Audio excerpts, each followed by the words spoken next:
கைத்தல நீரைதனி அப்பம் உடவள் போரி கப்பிய கரி மோகனே கட்டிடும் அடியவர் புத்தியில் உறைவாம் கற்பகவன வினை கடிதேவும் அத்தமும் அதியமும் வைத்திடும் அரண்மக மற்பொருதீரல் போயானை மத்தர வைரனை உத்தவி புதல்வனை மட்டவில் வளர் கொடு பணிவேனே முத்தமிழடைவினை முற்படுகிறதனின் முற்பட எழுதிய முகோணி முப்புறம் எரிசிதாட்சியோனுரை ரதம் வச்சது பொடி செய்த அதிதீரா அத்தியரது கொடு சுப்பிரமணிபடும் அப்புணம் அதனிடை மகாகி அக்குற மகளுடன் அச்சிறுமுருகனை அக்கணமணம் அருள் பெருமா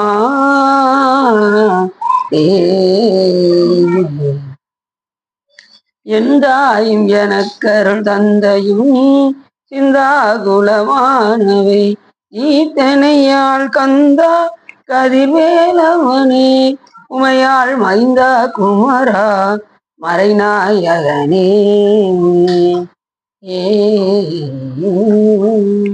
புலியர்கோன் படித்த புகழியர்கோன் கடல் போற்றி ஆளிவிசை கல்வி தப்பில் அணைந்த பிரான் அடி போற்றி பாலி திருநாவலூர் வந்தொண்டர் பதம் போற்றி ஊழிமணி திருவாதூரர் திருத்தாள் போற்றி திருச்சிட்டு எல்லாம் வல்ல சிவகாம் என்பாளுடன் ஆகிய பல வைத்தியநாசனுடைய பெரும் கருணையினாலே நாம் வந்து திருச்செந்தூர் புராணத்தில் மந்திர மகிமை உரைத்த அத்தியாயம் பற்றி பேசுவதற்கு திருவள்ளும் குருவர்களும் அடியார்களும் கொட்டியுள்ளது. எப்போதும் ஒரு பாடலை சிந்தித்து விட்டுதான் செல்வோம். அதன் அடிப்படையில் என்று பக்தி துறை இழிந்து ஆனந்த வாரி படிவதனால் புக்தி தரங்கம் தெளிந்து என்றோ பொங்கு வெம் குருதி மெத்தி கூறிகொள்ள வைம் சூரனை விட்ட சுட்டியிலே ஒத்தி தரம் கொண்டு அமராவதி கொண்ட கொற்றவனே என்று மிக அற்புதமாக அது கந்தர் அலங்காரத்தில் கூறுகின்றார் நமது அன்னைநாத பெருமான். என்ன சொல்ல வருகின்றார் என்று சொன்னால், பக்தி துறை இழிந்து ஆனந்த வாரி படிவதனால் பெருமானே எனக்கு பக்தி என்பதை எனக்கு ஊட்டி அதை அனுபவத்திற்கு கொண்டு வந்து அது ஆனந்த வாரியாக என்னை எடுத்து இந்த புத்தியிலே மிகவும் தெளிந்து நீதான் எனக்கு உண்மை பொருள் என்பதை உணர்ந்து எனக்கு அறிவிக்க வேண்டும் என்று இந்த பாடலில் கேட்கின்றார். பக்தி என்பது சாதாரணமாக யாருக்கும் எளிமையாக வந்து விடுவதில்லை. எத்தனையோ பேர் இருக்காங்க, எல்லாரும் கோயிலுக்கு போவாங்கன்னு சொல்ல முடியாது. எத்தனையோ பேர் இருக்காங்க, அவங்க அது சாயங்காலம் 6 மணி ஆயிடுச்சுன்னா விளக்கு கூட பொருத்திடுவாங்க வீட்டுல. ஆனா வெளியில உட்காந்து கதை பேச உட்காந்துருவாங்க. அதுதான் கோயிலுக்கு போனோம், பக்கத்து வீட்டுக்காரங்களாம் இல்லத்து கூட்டு போய் கோயிலுக்கு கொண்டு போய் விட்டோம், அவங்கள திருமுறைகள் பாட வச்சோம் அப்படின்லாம் இல்லாம அவங்க 2 பேரும் கூடி என்ன செய்வாங்கன்னா அடுத்த வீட்டுல உள்ளவங்களை பத்தி குறை சொல்லி கொண்டிருப்பார்கள். தெருவில் போறவங்க வரவங்களெல்லாம் பார்த்து குறை சொல்லி கொண்டிருப்பார்கள். இவன் ஏன் இப்படி போனான், அவன் ஏன் அப்படி போனான், அவன் இங்க இப்படி இருந்தா நல்லா இருக்குமே, இவன் அப்படி இருந்தா நல்லா இருக்குமே அப்படின்னு மற்றவர்களை பற்றி குறை கூறிக்கொண்டே இருப்பார்கள். அப்படி குறை கூறினா என்ன ஆகும்னா வினைப்பயன் ஏறிக்கொண்டே வரும். வினைப்பயன் ஏற ஏற நமக்கு பிறவி வந்து கொண்டே இருக்கும். அப்ப நாம என்ன செய்யணும் அப்படின்னா பக்தியை மற்றவர்களுக்கு ஊட்ட வேண்டும். நாமளும் பக்தியாக இருக்க வேண்டும், மற்றவர்களுக்கும் பக்தியை ஊட்ட வேண்டும். பக்தியால் யான் உனை பலகாலும் பற்றிய மா திருப்புகழ் பாடி பற்றிய மா திருப்புகழ் பாடி திருப்புகழை பாடிக்கொண்டே இருக்க வேண்டும். இறைவனுடைய திருப்புகழ்களை எல்லாம் பாடிக்கொண்டே இருக்க வேண்டும். அது அருணைநாத பெருமான் மிக அற்புதமா சொல்றாரு, பக்தியால் யான் உன்னை பலகாலும் பக்தினால உன்னை பாடிக்கொண்டே இருக்க வேண்டும். அது எப்படி பாடணும்னாரு, எனக்கு திருஞான சம்பந்தர் மாதிரி எனக்கு பாட அருள் செய் முருகா அப்படின்னாரு. புமியதனில் பிரபுவான புகழியில் வித்தகர் போல அமிர்தகவி தொடைபாட அடிமை தனக்கு அருள்வாயே சமரில் தசுமால தனியில் விட்டு அருள்வோனே ரசதகிரி பெருமாளே நமசிவாய பொருளோனே ரசதகிரி பெருமாளே அப்படின்னு அருணைநாத பெருமான் மிக அருமையாக சொன்னார். எனக்கு ஞானசம்பந்த பெருமான் மாதிரி பாட வச்சிரு முருகா அப்படின்னு. ஏன்னா ஞானசம்பந்த பெருமானுடைய பாடல் அவ்வளவு இனிமையாகவும் அழகாகவும் இருக்கும். ஏனென்றால் சிவபெருமானை ஞானப்பாலை ஊட்டி பாட வைத்தார் என்றால் அந்த பாடலுக்கு எப்படி இருக்கும் என்று நாம் யோசிக்கிறோம். அப்படி பாடலை அடியனுக்கு தந்தரல வேண்டும் முருகா என்று இந்த பாடலின் மிக அருமையாக சொன்னார் நமது அன்னைநாதர். அதே போல இப்ப பக்தி துறை, பக்தி செலுத்துவதற்கு நாம் என்ன செய்ய வேண்டும் என்றால், அடிப்படையில் அடியார் திருக்கூட்டத்தோடு இருக்க வேண்டும், சேர்ந்து வழிபாடு செய்ய வேண்டும். பக்கத்து வீட்டில் உள்ளவங்களெல்லாம் வீண் வார்த்தையெல்லாம் பேசுவதை விட்டு விட்டு அவர்களை வாங்குங்க, அப்படியே சும்மா அப்படியே கோயில் பக்கம் போயிட்டு வருவோம் அப்படின்னு இப்படிதான் கூட்டு போகணும். முதல்ல அவங்களுக்கு பிடிச்ச மாதிரி நம்ம நடந்துக்கிடணும். அதுக்கப்புறம் நம்ம சொன்ன மாதிரி அவங்க வருவாங்க. எடுத்ததுமே நீங்க கோயிலுக்கு போவாங்க அப்படின்னா கூப்பிட்டா வரமாட்டாங்க. முதல்ல அவங்க வழியில போய் நம்ம வழிக்கு இழுக்கணும். சில பேர் என்ன செய்வாங்கன்னா அவங்க நம்ம வழிக்கு இழுக்கன்னு சொல்லி அவங்க வழிக்கு மாறிடுவாங்க. அவங்க வழிக்கு மாறினோம்னா நம்ம பிறவிகள் எடுத்துக்கொண்டே இருக்க வேண்டியதான். அப்ப பிறவி இல்லாம நம்ம தப்பிக்க வேண்டும் என்றால் மற்றவர்களையும் இந்த பக்தி கடலுக்குள் ஆழ்த்த வேண்டும். அதுக்கு இறைவனுடைய துணை நமக்கு இருக்க வேண்டும். அதற்காக நாம் இறைவனிடம் வேண்ட வேண்டும். பக்தியால் யானுனை பலகாலும் பற்றிய மாதிரு புகழ் பாடி புத்தனா மாறனை பெருவாழ்வில் முக்தியே சேர்வதற்கு அருள்வாய். உத்தமதானசர் குணநேயா ஒப்பில்லா மாமணி கிரிவாசா வித்தக ஞான சக்தி நிபாதா வெற்றிவேல் ஆயுத பெருமாளை என்று அருணாத பெருமான் மிக அருமையாக சொல்கின்றார். அப்ப நமக்கு பக்தி என்பது நமக்கு இயல்பாகவே நமக்கு வர வேண்டும். அதுலயும் பார்த்தீங்கன்னா அந்தரங்க பக்தின்னு இருக்கு. இறைவன் வழிபாடு செய்யறது வெளியே தெரியாத அளவுக்கு பக்தி இருக்கு. வெளியில தெரிகிற மாதிரி பக்தி இருக்கு, வெளியில தெரியாத மாதிரி பக்தியும் இருக்கு. சில பேர் பார்த்தீங்கன்னா நான் கோயிலுக்கு போயிட்டு வந்தேங்கிறத வெளியில காட்டுவாங்க. இப்பதாங்க கோயிலுக்கு போயிட்டு திருநீர் பூசிட்டு வந்திருக்கேன் அப்படின்னு சொல்லி அவங்க பூசி காமிப்பாங்க. யாரும் காமிக்க வேண்டிய அவசியம் இல்லை. நம்ம கோயில் போறதுக்கு சிவபெருமானுக்கு நமக்கும் தெரிஞ்சா போகும். நம்ம யார்ட்டையும் காட்ட வேண்டிய அவசியம் இல்லை. சில பேர் பார்த்தீங்கன்னா வெளியில வெளி வேஷத்துக்கு திருநீர் பூச செய்ய மற்றவர்களை ஏமாற்றுவதற்கெல்லாம் திருநீர் பூசுறாங்க. அது யாருக்கு தெரியும்? இறைவன் அவன் போலியாக கண்டு இறைவனுக்கு போய் பூ கொடுப்பது, போலியாக வழிபாடு செய்வது. ஆக்கைக்கு இறை தேடி அளம் பூக்கை கொண்டு அரண் பொன்னடி போற்ற நாக்கை கொண்டு அரண் நாமம் நவி. நல்ல பூவை தொடுத்து இறைவனுக்கு சாத்த வேண்டும். அதையே என்ன செய்யறாங்க? போலியா உள்ளவங்க அத பாட்டில் அருமையா சொல்ற, நம்ம நக்கு நிற்பவர் அவர் தம்மை நாணியே அப்படின்னா பூவை கொண்டு போறேன்னு ஏமாத்துவாங்களாம் சாமியவே. அவங்களெல்லாம் பார்த்து சிவபெருமான் அப்படி சிரிப்பாராம், ஏண்டா நீ என்னையவே ஏமாத்துறியாடா அப்படின்னு. அப்படி இந்த பக்தி என்பது இரண்டு வகையான பக்தி. ஒன்று அந்தரங்க பக்தி, அப்புறம் அந்தரம் இல்லாத பக்தி. அதுலேயும் வைராக்கிய பக்தின்னு ஒரு பக்தி இருக்கு. அது ரொம்ப கூடுதலான பக்தி, வைராக்கிய பக்தி. இதை செய்யக்கூடாதுன்னு அதை செய்யக்கூடாது, இதை செய்யணும் அப்படின்னா அதை செய்யணும். வைராக்கிய பக்தி எடுத்த இந்த பிறவில எப்படியாவது இறைவனுடைய திருவடியை அடைய வேண்டும் என்கின்ற ஒரு முறைப்பு இருக்கு பாருங்க. உரைப்பு, முனைப்பு, இதெல்லாம் எடுத்த பிறவிலேயே கொண்டு போய் சேர்த்து விடும். நாம் என்ன செய்யறோம்? கொஞ்சம் அசால்ட் ஆகிட்டோம்னா, சோம்பேறித்தனம் வந்துடுதுன்னா நம்ம அந்த காரியத்தை செய்ய மாட்டேங்கிறோம். தினசரி திருக்கோயில் போய்கிட்டு இருப்போம். திடீர்னு ஒரு நாள் வெளியூர் போயிட்டு வந்துட்டோன்னு வச்சுக்கோங்க, உடம்பு ரொம்ப டயர்டா இருக்குங்க அப்படின்னு நினைக்க கோயில் போறத விட்டுறோம். அப்படி இருக்கக்கூடாது. என்ன அழுப்பு வந்தாலும் முதல்ல கோயில் தரிசனம் பண்ணிட்டு அதுக்கப்புறம் ரெஸ்ட் எடுத்துக்க வேண்டியது.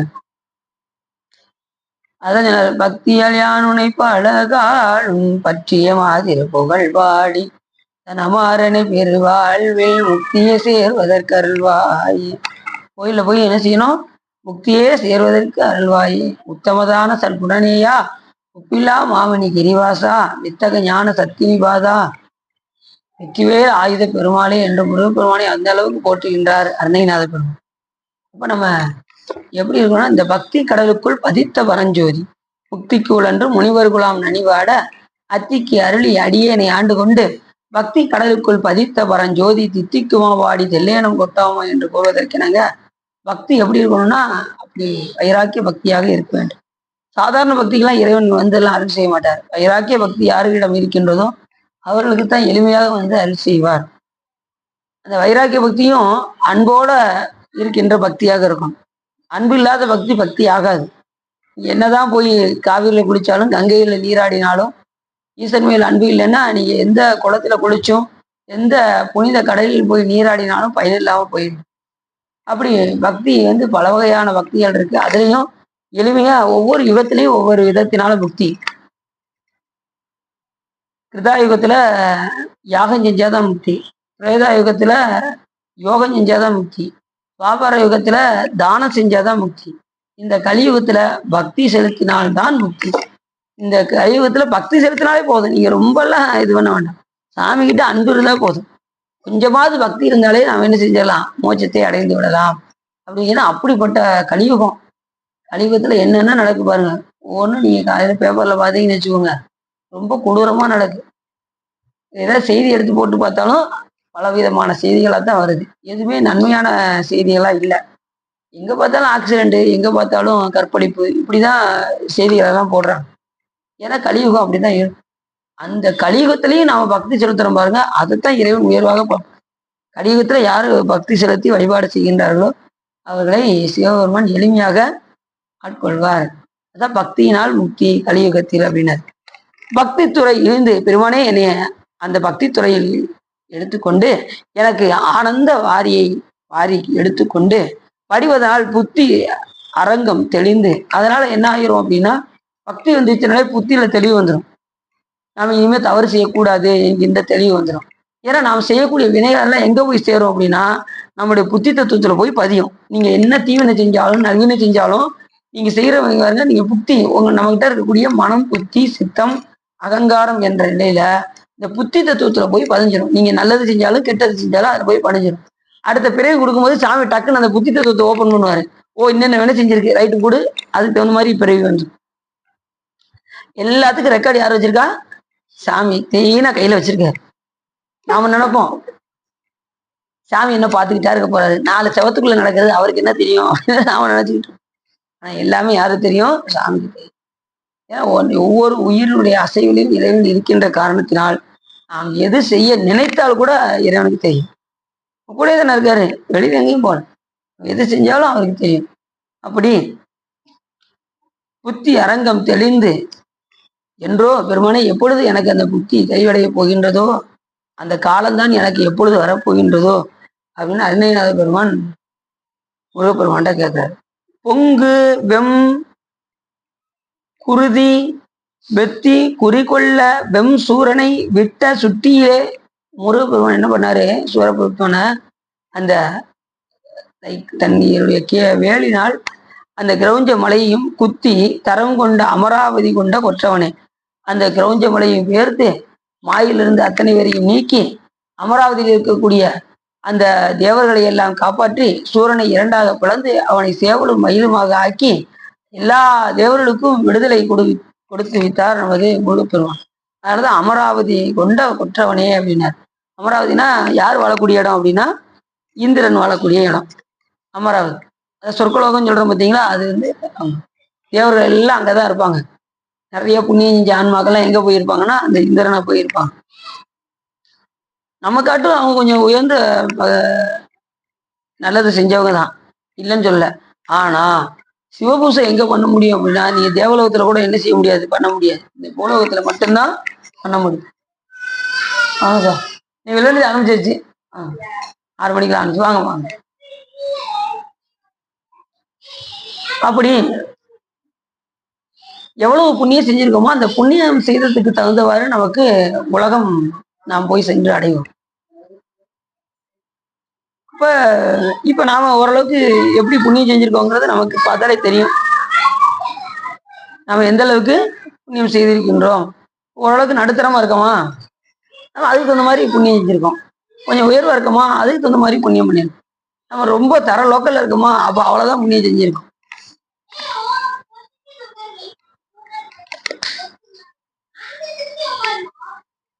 இப்ப சைக்கிள்ல போறாங்க, ஒருத்தவங்க ஸ்கூட்டில போறாங்க, ஒருத்தவங்க கார்ல போறாங்க. என்ன காரணம்? அவங்க செய்த வினைப்பெண்ணை நம்ம பார்க்கலாம். இது சைக்கிள்ல போறாங்கன்னா அவ்வளவுதான் புண்ணியம் செஞ்சிருக்காங்க. கார்ல போனாங்கன்னா அதுக்கு தகுந்த மாதிரி புண்ணியம். உடனே நாம என்ன செய்யக்கூடாது, கார்ல போறானே இவன், அவன் கீழே இறங்கி வர வரைக்கும் விட மாட்டாங்க. அவன் எப்படா கீழே வருவான், அவன் தர மட்டத்துக்கு வருவான்னு தான் நினைப்பான். அப்படி நினைக்க கூடாது. அவனும் உயர்வு பெற வேண்டும் என்று நாம் நினைக்க வேண்டும். அப்படி பாட்டில் மிக அற்புதமாக சூரனை குத்தி கரம் கொண்டு அமராவதி கொண்ட கொற்றவனே என்று மிக அற்புதமாக பாடலில் அரைநாள் மிக அற்புதமாக. ஏன்னா தேவர்களை காத்த தேவ சேனாதிபதி முருகப்பெருமான் எப்படிப்பட்டவர்? தேவ சேனாதிபதி.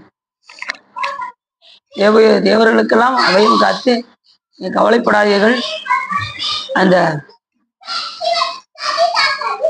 சேந்தன் இந்திரனுடைய மகன் சேந்தன் அவருடைய கனவுல போய் முருகப்பெருமான் தோன்றி நான் யார் என்று தெரிகிறதா என்று கேட்கும்போது, நீங்க யாருன்னு தெரியல சாமி, ஆனா எனக்கு ஒண்ணு மட்டும் நல்லா தெரியுது, நீ என்னை காப்பாற்ற வந்திருக்கீங்கிறது மட்டும் எனக்கு நல்லா தெரியுது சாமி அப்படின்னாரு ஜெயந்தன். உங்களை எல்லாம் மீட்டு தேவர்களை எல்லாம் மீட்டு தேவ சேனாதிபதியாக நாம் திகழ்கின்றோம், நீங்க கவலைப்படாதீர்கள், விரைவில் உங்களை எல்லாம் ஆட்கொள்வோம் அப்படின்னு முருகப்பெருமான் கனவில் தோன்றி ஜெயந்தனுடைய கனவில் தோன்றி கூறினார் முருகப்பெருமான். அதுக்கப்புறம் அத்தனை பேரையும் விடுவிச்சு போரில் வென்று அத்தனை தேவர்களையும் காத்து அவரவர்கள் பதவியிலையும் முருகப்பெருமான் தந்தறினார். அப்ப ஏற்பட்ட கருணாமூர்த்தி முருகப்பெருமான்.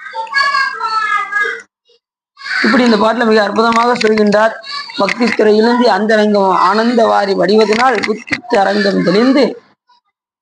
பக்தி வந்துருச்சுனால என்ன வந்துடும்? ஆனந்தம் வந்துடும். பக்தி இல்லைன்னா ஆனந்தம் வருவதற்கான வாய்ப்பே இல்லை. ஆனந்தம் வேற, இன்பம் வேற. இன்பத்தை காட்டிலும் ஒரு மடங்கு மேலானது ஆனந்தம். ஆனந்தம் வந்து எப்படின்னா அது வந்து திகட்டாதது. இப்ப இன்பம் கூட திகட்டிடும். இப்ப தேனோ பல இன்பமான பொருள்களை நீ எடுத்து நுகர்ந்தால் அது திகட்டி விடும். ஆனால் இறைவன் கொடுக்கின்ற பேரானந்தமாக இருக்கக்கூடிய ஆனந்தம் வந்து எப்பயுமே திகட்டாது. அதான் சொன்னாரு, தேனாய் இன் அமுதமுமாய் தித்திக்கும் சிவபெருமான் தானே வந்து எனது உள்ளம் புகுந்து அடியேற்கு அருள் செய்தான், ஊனாரும் உயிர் வாழ்க்கை ஒருத்தன்றே வெறுத்திடவே அப்படின்னு சொன்ன. அப்ப இந்த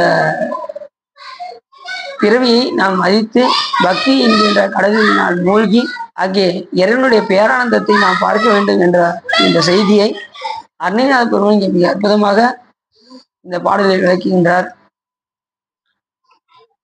சூரனை வென்ற முருகா, என்னை பக்தி கடலுக்குள் ஆழ்த்தி எனக்கு ஆனந்தத்தை கொடுத்து எனக்கு புத்தியை நீ சீர்படுத்த மாட்டாயோ என்று அற்புதமாக கேட்கின்றார் நமது அருணைநாத பெருமான். இப்ப நம்ம கதைக்குள்ள போயிருப்போம். மந்திர மகிமை உரைத்த அத்தியாயம்.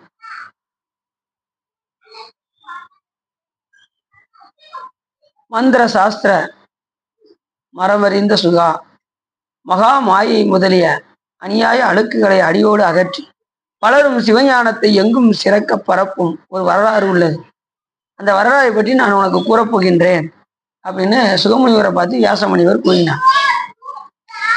எண்ணல் அளவுக்கு எட்டாத குகன் கொண்ட முக்தி தரும் விஸ்வ ரூபமானது அண்ட கூடங்களிலும் அளவலாக தூய அன்புடன் வீரவாகு தேவர் தொழுது இருந்த போதிலும் வானவர்கள் சேவித்து வணங்கி சென்றனர். எப்படி அந்த விஸ்வரூபத்தை வீரவாகு தேவர் மட்டுமல்லாது எல்லா தேவர்களும் வந்து அந்த விஷ்ணு ரூபத்தை வந்து கண்டு தரிசித்தார்கள்.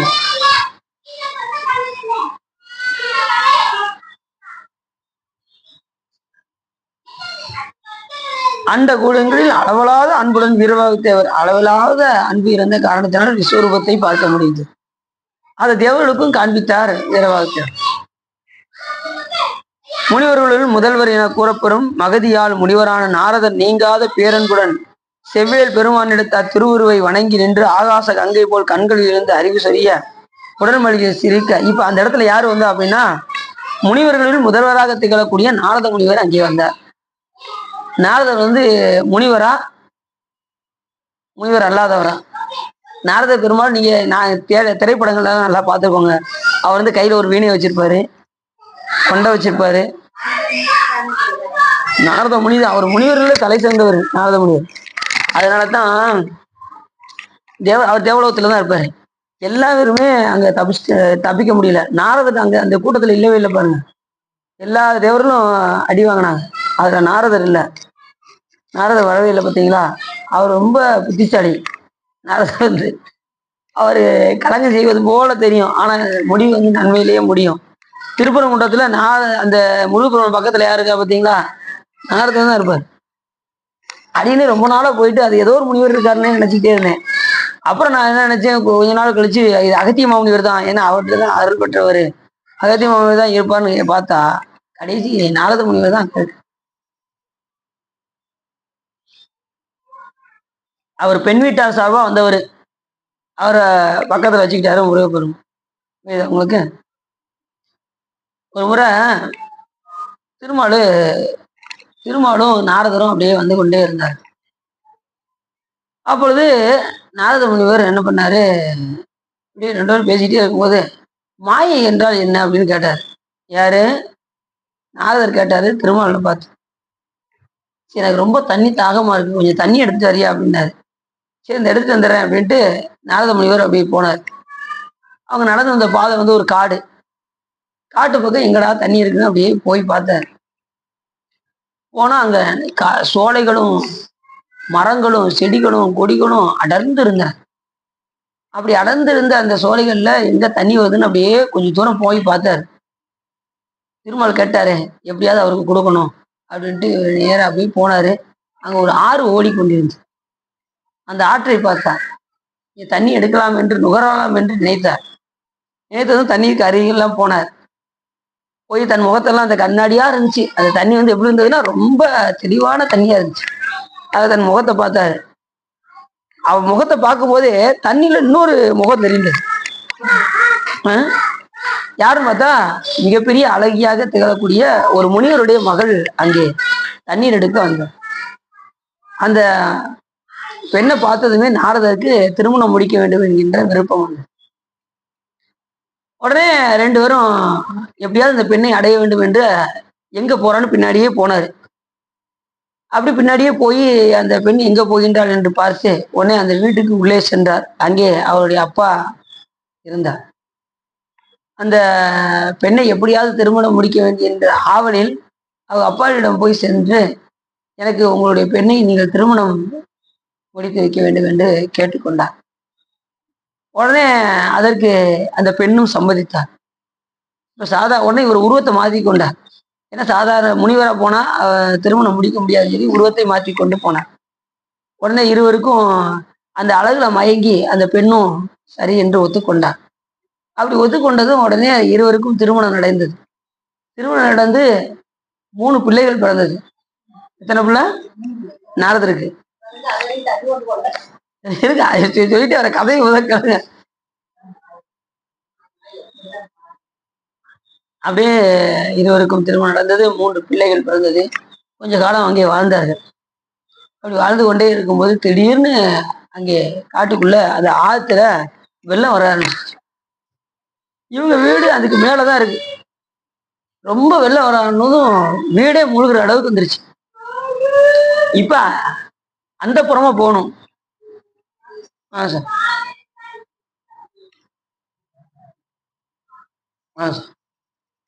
இப்ப இந்த ஆத்தை கடந்து அங்கிட்டு போகணும்.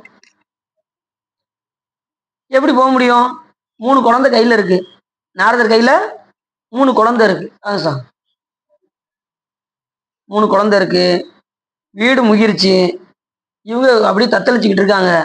இப்ப அந்த கரையில போகணும், கரையை அடையணும். இவர் என்ன செய்வாரு? நாரத முனிவர் என்ன பண்ணுவாரு?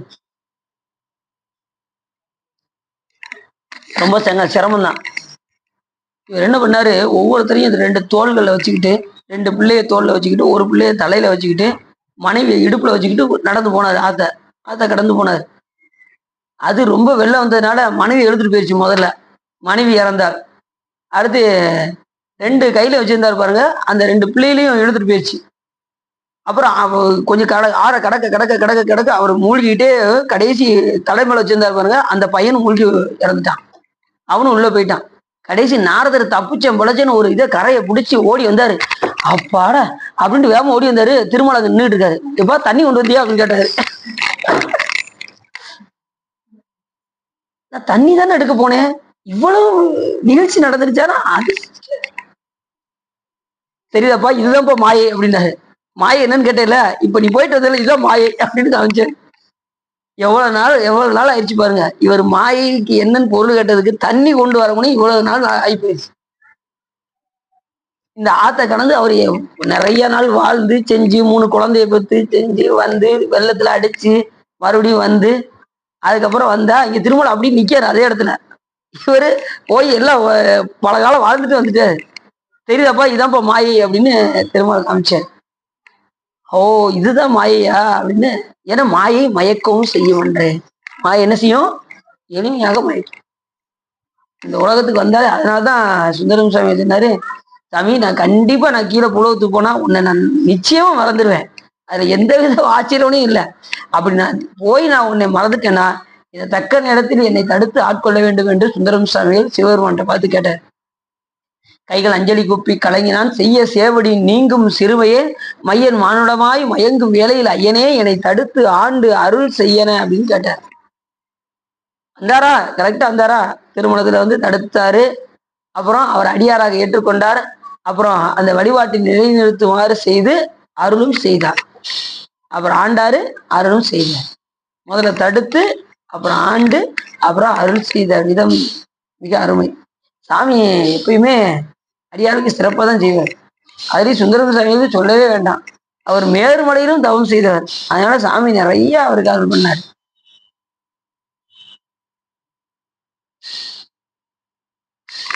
ரெண்டாவது, அடியாருடைய பாடலை பாடுறதுக்காக ஒரு பிறவி எடுத்து வர்றாரு. அப்ப அவரை சும்மா விட்டு வர்றான். அவருடைய அப்பா அம்மாவை அங்க 63 நாயன்மாரில் வச்சிருக்காங்க. மற்ற எந்த நாயன்மாருடைய அப்பா அம்மாவும் அதுல வரல. சுந்தரம் சாமியுடைய அப்பா அம்மா சடை நாயனாரும் இசைஞானியாரும் தான் அங்க இருக்காங்க. அந்த அளவுக்கு புகழ் வாய்ந்தவர் சுந்தரம் சாமி. அப்பேற்பட்ட பெரும் கருணையாளர். இப்படியெல்லாம் இவங்களெல்லாம் கொடுத்து அந்த உயிர்கள் கடை தேர வேண்டும் என்பதற்காக எத்தனை அருளாளர்கள்னா இந்த பூலோகத்துக்கு வரவழைத்து சாமி எத்தனை பாடல்களை கொடுத்து லட்சக்கணக்கான பாடலை கொடுத்துருக்காரு. நம்ம ஒரு 10 பாட்டு மனப்பாடம் ஒன்றும் பண்ண ஓடி நம்ம பாடுற பாடு பெரிய பாடா இருக்கு. அப்படி மகதியால் முனிவரான நாரதன் நீங்கா பேரன்புடன் செவ்வேல் பெருமான் எடுத்த திருவுருவை வணங்கி நின்று ஆகாய கங்கை போல் கண்களில் இருந்து அறிவு சரிய உடன்மையில் சிலிர்க்க உயர்ந்த துதிமொழிகளுடன் உள்ளத்தில் தானே உதித்து அறிவும் இன்பமுடன் கடலில் ஆழ்ந்து இன்பக்கடலில் அப்படியே ஆழ்ந்திருந்தாராம். ஏன்னா இவரு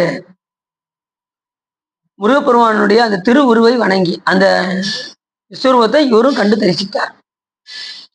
ஆகாய கங்கை போல கண்கள் அறிவு சோர்ந்து அந்த விஸ்வரூபத்தை பார்த்து நாரத முனிவரும், இப்ப திருமால் கூட அந்த பாக்கியம் கிடைக்கலையா, இவர் பார்த்தாராம் அந்த விஸ்வரூபத்தை பார்த்து. இந்த மகமாயி என்பதுன்னா மகாமாயின்னு அர்த்தம். இப்ப நம்ம சொன்னோம் பார்த்தீங்களா, மாயை முதல் அழுக்களை அடியோடு அகற்றி வளரும் சிவஞானத்தை சிறக்க ஒரு வரலாறு. அதுதான் இந்த மந்திர வரலாறு. சிவஞானம் வர வேண்டும் என்பதற்காக இந்த மாயிலிருந்து நம்ம நீக்கிய வரலாறு தான் இந்த வரலாறு. எப்படி இந்த மந்திரம் நமக்கு செயல்பட போகுது அப்படிங்கிறத பற்றி தான் நம்ம பார்க்க போறோம். மாயை எப்படி நம்மளெல்லாம் மயக்கும், நம்மளை அதுலயும் பார்த்தீங்கன்னா அந்த மந்திரம் சொல்ல விடவே விடாது. நீங்க எல்லா அனுஷ்டானம்லாம் பண்ணுவீங்க, கிரியெல்லாம் பண்ணுவீங்க. இந்த ஜெபம் பண்ணும்போது தான் அது வேலையை காட்டும். ஜெபம் பண்ணும்போது திடீர்னு அக்கா எப்படி இருப்பாங்க, நம்ம பிள்ளைகள் எப்படி இருக்கும், இங்க உருட்டிக்கிட்டே இந்த வேலை கலந்து விட்டு இருக்கு. யோசிச்சு பாருங்க. இப்ப நான் அடியும் சொல்லல, நீங்க பண்ணும்போது அது நடக்குதா நடக்கலையான்னு மட்டும் சொன்னா போதும். நடக்கா நடக்கு, அது நடக்கக்கூடாது. இறைவனுடைய மிகப்பெரிய கருணை என்னன்னா, அந்த நேரமாவது நீங்க மற்ற நேரத்தை கூட விடுங்க, அந்த ஜெபம் பண்ணும்போதாவது இறைவன் நினைக்க வேண்டாமா? ஒரு நாளைக்கு எத்தனை தடவை மூச்சு விடுறோம்? 21,600 தடவை மூச்சு விடுறோம். ஒரு நாளைக்கு எத்தனை தடவை மூச்சு விடுறோம்? 21,600 தடவை மூச்சு விடுறோம். எப்பா என்னை 21,600 தடவை என்னை நீ நினைக்காட்டாலும் பரவாயில்ல. சாமியுடைய கருணையை பாருங்க. நம்ம நினைக்கிறது ரொம்ப கஷ்டம்னு அவருக்கே தெரிஞ்சு போச்சு. இவங்கெல்லாம் நினைச்சுக்கிட மாட்டாங்க அப்படின்னு அவருக்கே தெரிஞ்சு போச்சு. அந்த 21,600 பாதி எவ்வளவு? 10,800. 10,800. இப்ப அதுல பாதி கூட சொல்லாட்டினாலும் பரவாயில்ல, ஒரு 10,800 தடவை சொல்லாட்டினாலும் பரவாயில்ல. சரிதானே? 10,800. அந்த 10,800 100 மடங்குன்னு வச்சுக்கோ. அதுல ஒரு மடங்கு 108. இந்த 10,800 ஒரு மடங்கு அந்த 108 தடவை சொல்லலையாவது என்னை நினைப்பா அப்படின்னு சிவபெருமான் கருணையோடு கொடுத்தா, அந்த 108 தடவை என்னும் போது நம்ம என்ன செய்யறோம்? சிந்தனை எங்கேயே போயிருக்கு. அப்ப அந்த நேரத்துல ரொம்ப மனம் ஒன்றி இறைவனே அந்த 108 தடவை நாம ஜெபம் செய்யும் போது வேற எந்த சிந்தனையும் இல்லாமல் உள்ளத்தை வைத்து சிவபெருமானை உள்ளே வைத்து விரும்பினர் விளக்கு தூவம் விதியாய் இடவல்லாருக்கு கரும்பு நீர் கட்டி போல்வார் கடவுர் வீரட்டனாரே என்று சொல்வதற்கெனங்க உள்ளத்தை வச்சு நாம அழுந்தி நாம வழிபாடு செய்ய வேண்டும். உள்ளத்துல ஆழ்ந்து அழுத்தணும் சாமிய. எந்த சிந்தனையும் போகக்கூடாது. ஒவ்வொரு ஜெபமாலை உருட்டும் போதும் சாமியை சிந்தனை பண்ணிக்கிட்டே இருக்கணும். சிவலிங்க மனதுக்குள்ள நின்றுக்கிட்டே இருக்கணும். திருக்கோயிலுக்கு போனா திருக்கோயில் உள்ள சிவலிங்கம் ஞாபகத்துக்கு வரணும். வீட்டுல வழிபாடு பண்ணா வீட்டுல உள்ள சிவலிங்கம் மனதுக்குள் ஓட வேண்டும். அப்படின்னாதான் நமக்கு முழு பலனும் கிடைக்கும். ஜெபம் பண்ணும்போது எதையோ சிந்தனை வச்சுக்கிட்டே ஜெபம் பண்ணீங்கன்னா பலன் கம்மியாயிடும். அதனால நம்ம இனிமே இறை சிந்தனையோடு நாம ஜெபம் செய்ய வேண்டும்.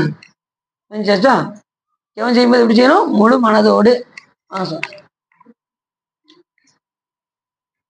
அப்படி தேவ முனிவரான நாரதர் நீடித்த பருவ மேகங்களிலிருந்து மின்னல்கள் விளைவதற்கு போல் வீணை விளங்க பெருமிதமான மனமகிழ்வாம் தடித்த அலைகள் பிடித்து தழுதலால் துளசி மாலை தோய்ந்த முடியினரான திருமால் அளவற்ற இன்பத்தோடு அமரும் சிறப்புடைய வைகந்தித்தின் அருமை மிகுந்த ஆலயத்தில் சிறந்த அன்போடு சென்று சேர்ந்தார். இவர் நாரதர் எங்க போனாரா, இந்த செய்தியை பார்த்துட்டு முருகப்பெருமானுடைய விஸ்வரூபத்தை கண்டு தரிசனம் செய்து கொண்டு நேரா வைகுண்டத்திற்கு சென்றார். வைகுண்டத்துல யார் இருக்கா, இது தெரியாதாங்க. நாங்க சொர்க்கவாசலை பார்த்துக்கிட்டு தான் இருக்கோம். அங்க வைகுண்டம் இருக்கு, அங்க வைகுண்டத்துல திருமால் இருப்பாரு, அது அப்படின்னு உங்களுக்கு தெரியும். நல்லா தெரிஞ்சுக்கோங்க. சொர்க்க வாசல் திறந்திருக்குன்னு சொன்னாங்களா, மோட்ச வாசல் திறந்திருக்குன்னு சொன்னாங்களா? அப்ப மோட்ச வாசல் எங்க இருக்கும், சாமிகிட்ட தான் இருக்கும். நல்லா தெரிஞ்சுக்கோங்க. சொர்க்கவாசி நிறைய பேர் நினைக்காங்க, மறுபடியும் இங்க பாருங்க சொர்க்க வாசல் போய் தொடங்க, காலையில 7 மணிக்கு போங்க அப்படிங்கிறாங்க. அப்படின்னு ஒரு ஆள் கூப்பிட்டாங்க, சொர்க்க வாசல் தானங்க திறந்திருக்கு, மோட்ச வாசல் திறக்கல இல்லை அப்படின்னு. அவர் அப்படி பார்த்தாரு, சொர்க்கமா மோட்சமா அப்படி அவரே யோசிக்க ஆரம்பிச்சாரு.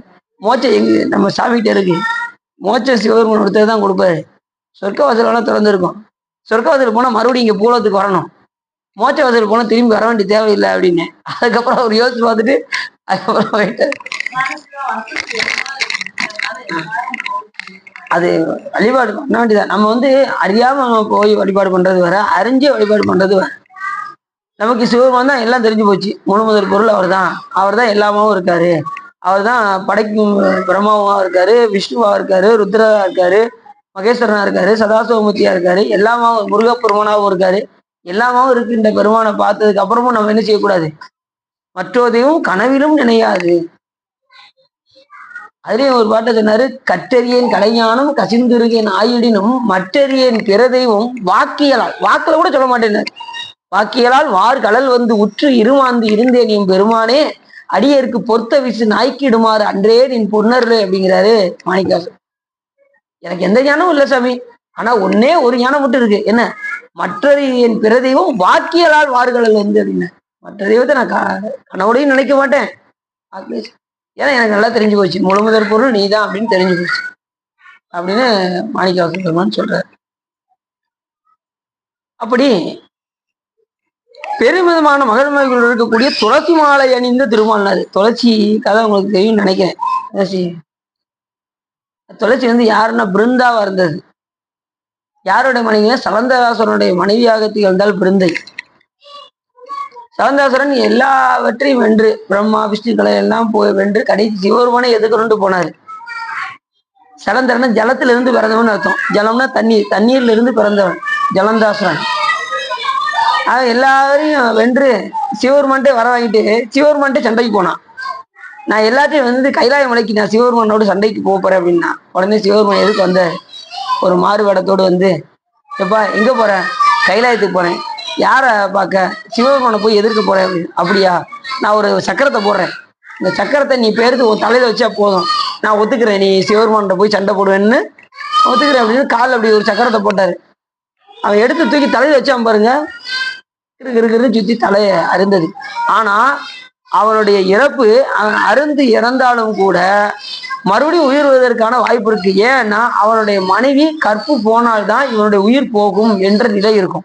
அப்ப எல்லாம் விஷ்ணுவிடம் போய் முறையிட்டதும் விஷ்ணு என்ன பண்ணுவாரு, இவர் போல யாரு, இந்த சனந்தாசுரன் போல போய் அவன் மனைவியோடு கொஞ்ச நாள் வாழ்வார். யாரு, திருமால் போய் வாழ்வார் பிருந்தையோட. கொஞ்ச நாள் கழிச்சு அவளுக்கு தெரியும், ஆகா நம்ம வாழ்றது அவரோடு இல்லை, இது வேறு யாரோ என்று தெரிஞ்சதுக்கு அப்புறம் உடனே தீயை மூட்டி அதுல போய் உள்ள போயிடுவான் பிருந்தா. தெரியுமா அவங்களுக்கு? விழுந்ததும் உடனே திருமால் கொஞ்ச நாள் அவர் கூட வாழ்ந்தாரா, உடனே அப்படியே அந்த சடலத்துக்கு முன்னாடி, அந்த நெருப்புக்கு முன்னாடி அப்படியே அமைதியா உட்காந்துரு. உடனே அம்பாள் என்ன செய்வாங்கன்னா, அந்த இறந்து போன பெண்ணில இருந்து ஒரு விதையை எடுத்து சிவபெருமானிடம் கொடுத்து துளசி செடியாக ஆக்கி அந்த துளசி தண்ணி எடுத்து திருமால் மேல அப்படி தெளிச்சதும் அப்படியே ஒரு நிலைக்கு வருவாராம். அதனாலதான் துளசியை இன்னும் அவருக்கு சாத்துறாங்க. யாருக்கு? திருமால். அதுக்கப்புறம் நிறைய கதை இருக்கு, துளசிக்கு நிறைய கதை இருக்கு. அத அவருக்கு ஏன் அந்த வாசம் முகுது அப்படின்னா, கொஞ்ச நாள் அவர் கூட வாழ்ந்தவர். அதை சிவபெருமான் என்ன பண்ணாரு, எடுத்து அதை தெளித்து அதுக்கப்புறம் ஒரு நிலைக்கு வந்ததுக்கப்புறம் மறுபடியும் காக்கும் தொழிலை அவருக்கு கொடுத்தாரு. பல நேரத்துல பல சிந்தனைகள்ல அவர் கொடுத்துருக்காரு. யாரு, சாமி அவருக்கு நிறைய பண்ணியிருக்காரு. ஒவ்வொரு அவதாரத்திலையும் அவருக்கு நிறைய பண்ணியிருக்காரு. அவர் காக்கும் தொழிலை விட்டுட்டு அடிக்க போகும்போதெல்லாம் அவரை காப்பாத்தி காப்பாத்தி அவரை பழைய நிலைக்கு திருப்பி மறுபடியும் காக்கும் தொழிலை சொல்லி சாமி கொடுத்துருக்காரு. இப்ப ஒரு தொழிலை கொடுத்தோம்னா அவங்க அந்த தொழில இருந்து மாறக்கூடாது. படைப்பு தொழில பிரம்மா கொடுத்தாச்சுன்னா அவர் அந்த தொழிலை விட்டுட்டு என்ன செய்யக்கூடாது, வேற தொழிலுக்கு போக முடியாது. அதே மாதிரி விஷ்ணு அப்படித்தான். காத்த தொழிலை விட்டுட்டு அவர் வாட்டு போய் அடிக்க போனார்னா சிவருமன் விடுவாரா? அதனால ஒரு பலசாலியை அடிக்கிறோம்னா இன்னொரு பலசாலியால தான் முடியும். அப்ப அந்த பதவியை கொடுத்த சிவபெருமானே வந்து அவரை தண்டிக்கிறார். அவங்களுக்கு இப்படி தேவர்கள்லாம் யார் யாரெல்லாம் தவறு செய்கின்றார்களோ அவரை தண்டிக்க யார் வருவா? சிவபெருமான் தான் வருவார். இப்ப எம்எல்ஏ, எம்பி, வேற யார் இருக்கா, கவுன்சிலரு, இவங்கெல்லாம் தப்பு பண்ணா யாரு கண்டிப்பா?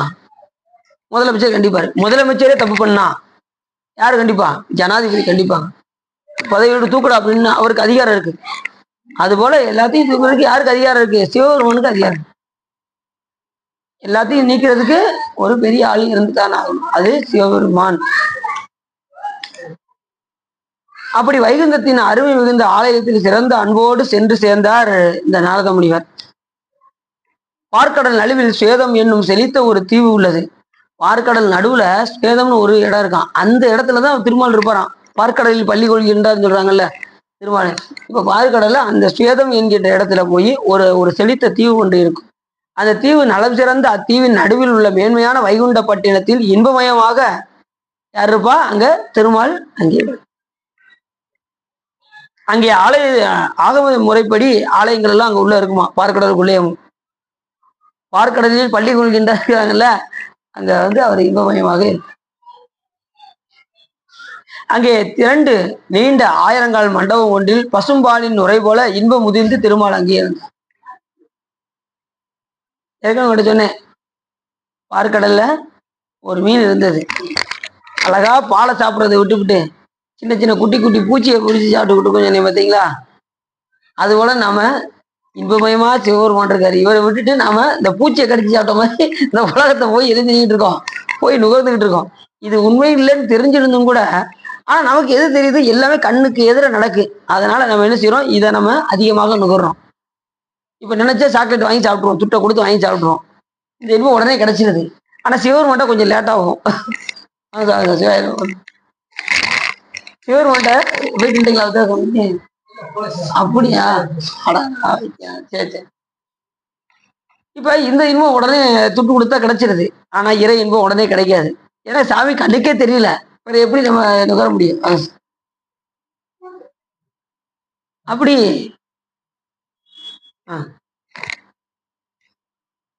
அதனாலதான் இறை இன்பம் நமக்கு பெரிதாக தெரிவதில்லை. ஆனா நீங்க அனுபவத்தில் உணர்ந்தால் இறை இன்பம் பெரிதாக தெரியும். அதுக்கெல்லாம் ட்ரைனிங் எடுக்கணும். நீங்க கண்ணை மூடி சாமியை ஒரு 1/2 நிமிஷத்துல இருந்து தியானம் பண்ணி பண்ணி பண்ணி பார்த்தீங்கன்னா அந்த இறை இன்பம் உங்களுக்குள்ள தெரியும். உங்களுடைய தேஜஸே மாறிடும். அப்ப நீங்க இறைவனை அதிகமாக சிந்திக்க ஆரம்பிச்சீங்கன்னா உங்களுடைய தேஜஸ் மாறும், உடம்பு எப்படி மெலியும். அப்பாடி இது கொஞ்சம் இந்த ஆப்ஷன் கொஞ்சம் எனக்கு கொஞ்சம் நல்லா இருக்குங்க, இதுவே நான் அதை கடைபிடிக்க. உண்மையிலே தான் நீங்க இறைவனை நினைச்சா பாடியோடைய வெயிட் குறையும். அப்படிதான் நம்ம கண்ணப்பன என்ன பண்ணாரு, கூட காடன் நாடன் 2 பேர் இருந்தாங்க. காடன் போயிட்டான், அவன் வந்து கெட்டவன் போயிட்டான், நல்லவன் கூடயே வந்தான், நாடர் கூட வந்தான். உடனே 2 பேரும் அப்படி மேல நடந்து போனாங்க. எங்க மலை மேல ஏறி போனாங்க. மலை மேலே குடும்பித்தேவர் உள்ளாருன்னு தான் சொன்னாரு. உடனே இவருக்கு அப்படியே ஆட்டோமேட்டிக் இழுத்து கொண்டு போகுது மேல.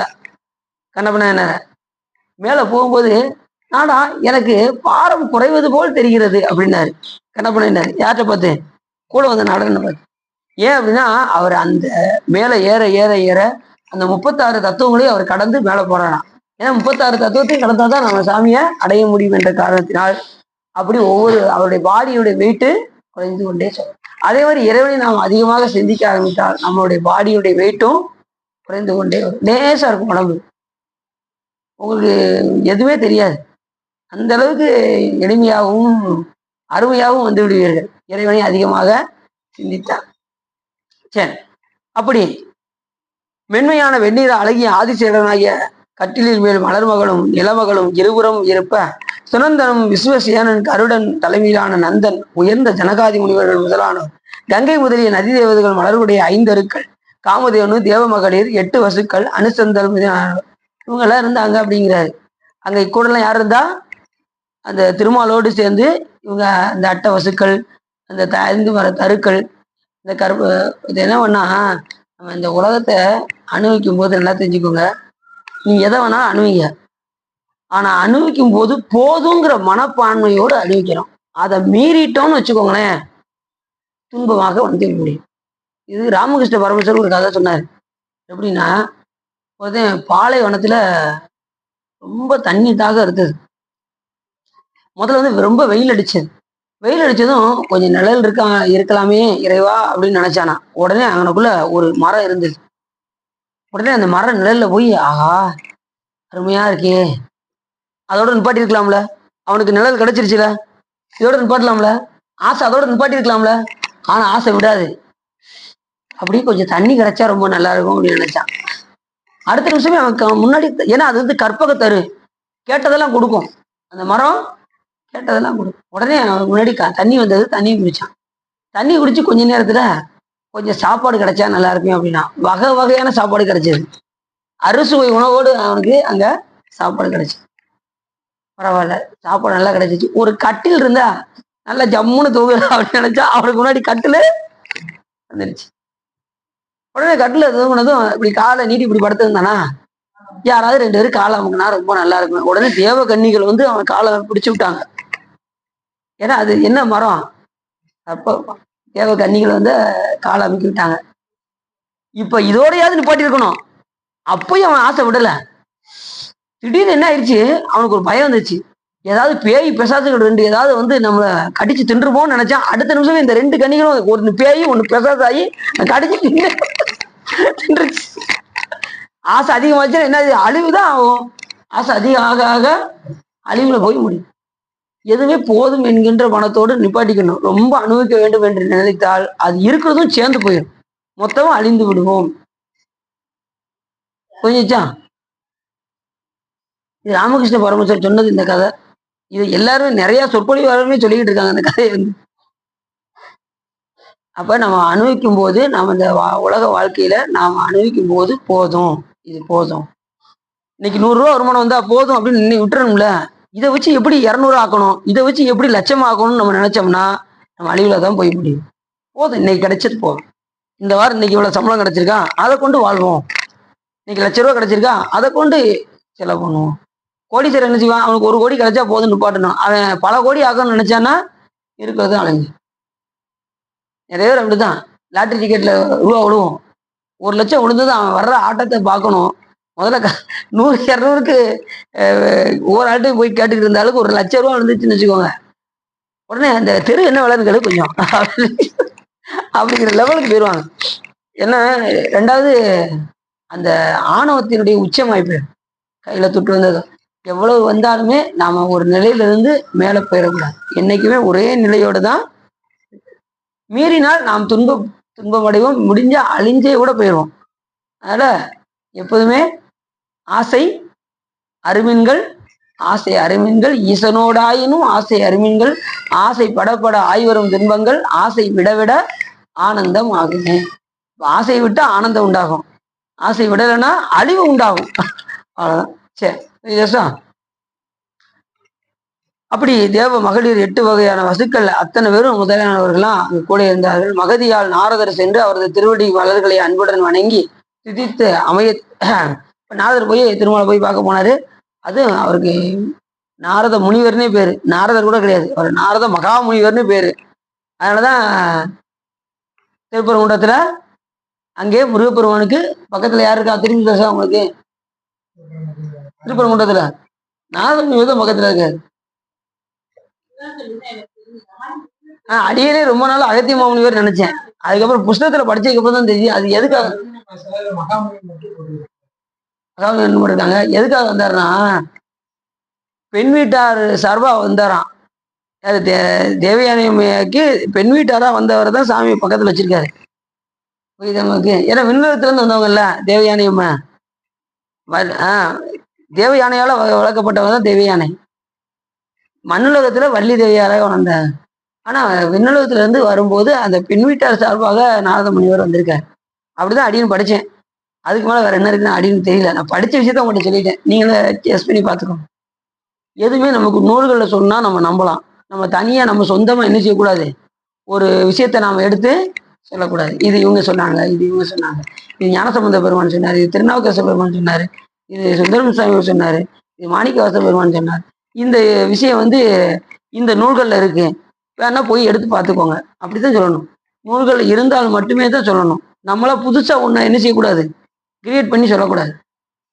அவங்களுக்கு அப்படி பசுமையான குளிர்ந்த துளசி மாலை சூடிய பனந்தாவன் நாரத முனிவரை பொலிவுல நவமணி பதித்த பொற்பீடத்தில் இனிது அமர முகமலர்ச்சி காட்டி அரிய மந்திரத்தோடு அருக்கியம் அளித்து நீ விரும்பி வந்த செய்தியை சோர்வில்லாதபடி சொல்க என்று திருமால் நாரதரிடம் கூறினார். போகும்போது என்ன செஞ்சாரு?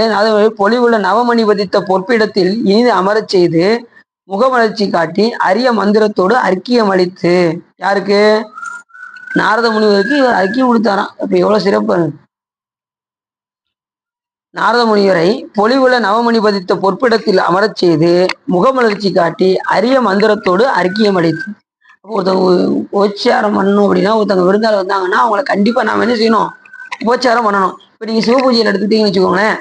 இப்ப பரிவார தேவையெல்லாம் வந்துருவாங்க. கீழே வந்து சிவசூரியன், பிருத்திசாதேவி, உஷாதேவி, மேல கணபதி, லட்சுமி, சரஸ்வதி, கங்கை, யமுனை, மகாகாலை, நந்தி, இந்த சைடு வந்து யோககுரு, வித்யாகுரு, ஞானகுரு, வித்யாகுரு, யோககுரு, இங்க 3 வந்துருவாங்க. அந்த சைடு வந்து பாத்தீங்கன்னா மகா கணபதி, மகாலட்சுமி, சதாசிவகுரு, அனந்தகுரு, ஸ்ரீகண்டகுரு, அம்பிகை குரு, கந்தகுரு, விஷ்ணுகுரு, பிரம்மகுரு, இவங்க எல்லாம் சுத்தி இருப்பாங்க. சாமி எப்ப வந்தாரு? கடைசி அங்க வருவார். அவருக்கு உபச்சாரம் கொடுக்கணும். அதுக்கு 4 பாத்திரம் இருக்கும். சாமானியம், பாத்தியம், அரிக்கும், விசேஷ அரிக்கும், நீங்க என்ன 4 பாத்திரம் இருக்கும். அந்த 4 பாத்திரத்துல இது வந்து பரிவார தேவதைகளுக்கு. மீதி 3 யாருக்குன்னா சிவபெருமானுக்கு. எதனால கொடுக்குறோம் அப்படின்னா, இப்போ ஒரு வீட்டுல ஒரு விருந்தாள் வராங்கன்னு வச்சுக்கோங்க. வீட்டுல விருந்தாள் வந்தது நீங்க என்ன செய்வீங்க? முதல்ல என்ன செய்வீங்க? காலு கழுவுறதுக்கு தண்ணி வைப்பீங்க. அதுதான் சிவபெருமானுக்கு முதல்ல காலு கழுவுறதுக்கு தண்ணி. 2வது வீட்டுக்குள்ள வந்தது என்ன கொடுப்பீங்க? முதல்ல அங்க தண்ணி கொடுத்துட்டீங்க. கரெக்ட். 2வது குடிக்கிறதுக்கு தண்ணி. அதுதான் 2வது பாத்திரத்துல உள்ளது. சாமிக்கு தண்ணி கொடுக்கறதுக்கு கொடுக்கணும். 3வது என்ன செய்வீங்க தெரியுமா? இல்ல அந்த கேப்ல தண்ணி குடிச்சுக்க. 3வது என்ன செய்ய சார்? இப்ப விருந்தர் வராங்க, காலை அளவிட்டு உள்ள வந்துட்டாங்க, தண்ணி குடிக்கீங்க, குடிச்சிட்டாங்க. அடுத்து நீங்க என்ன செய்வீங்க? சாப்பிட சொல்றதுக்கு முன்னாடி என்ன பண்ணுவீங்க? இல்ல இல்ல இல்ல இல்ல இல்ல இல்ல இல்ல குளிச்சுட்டு வாங்க, குளிச்சுட்டு வாங்க, டிஃபன் ரெடி பண்றீங்கன்னு சொல்லுவீங்களா சொல்ல மாட்டீங்களா? குளிக்கிறதுக்கு அடுத்து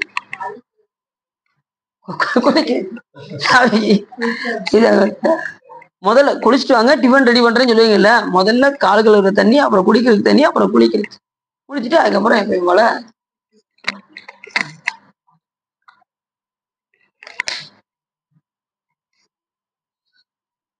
இதுதான் அறிக்கையம் கொடுக்கறது. சாமிக்கு ஒரு நிலையம் அறிக்கையம் கொடுக்கறது.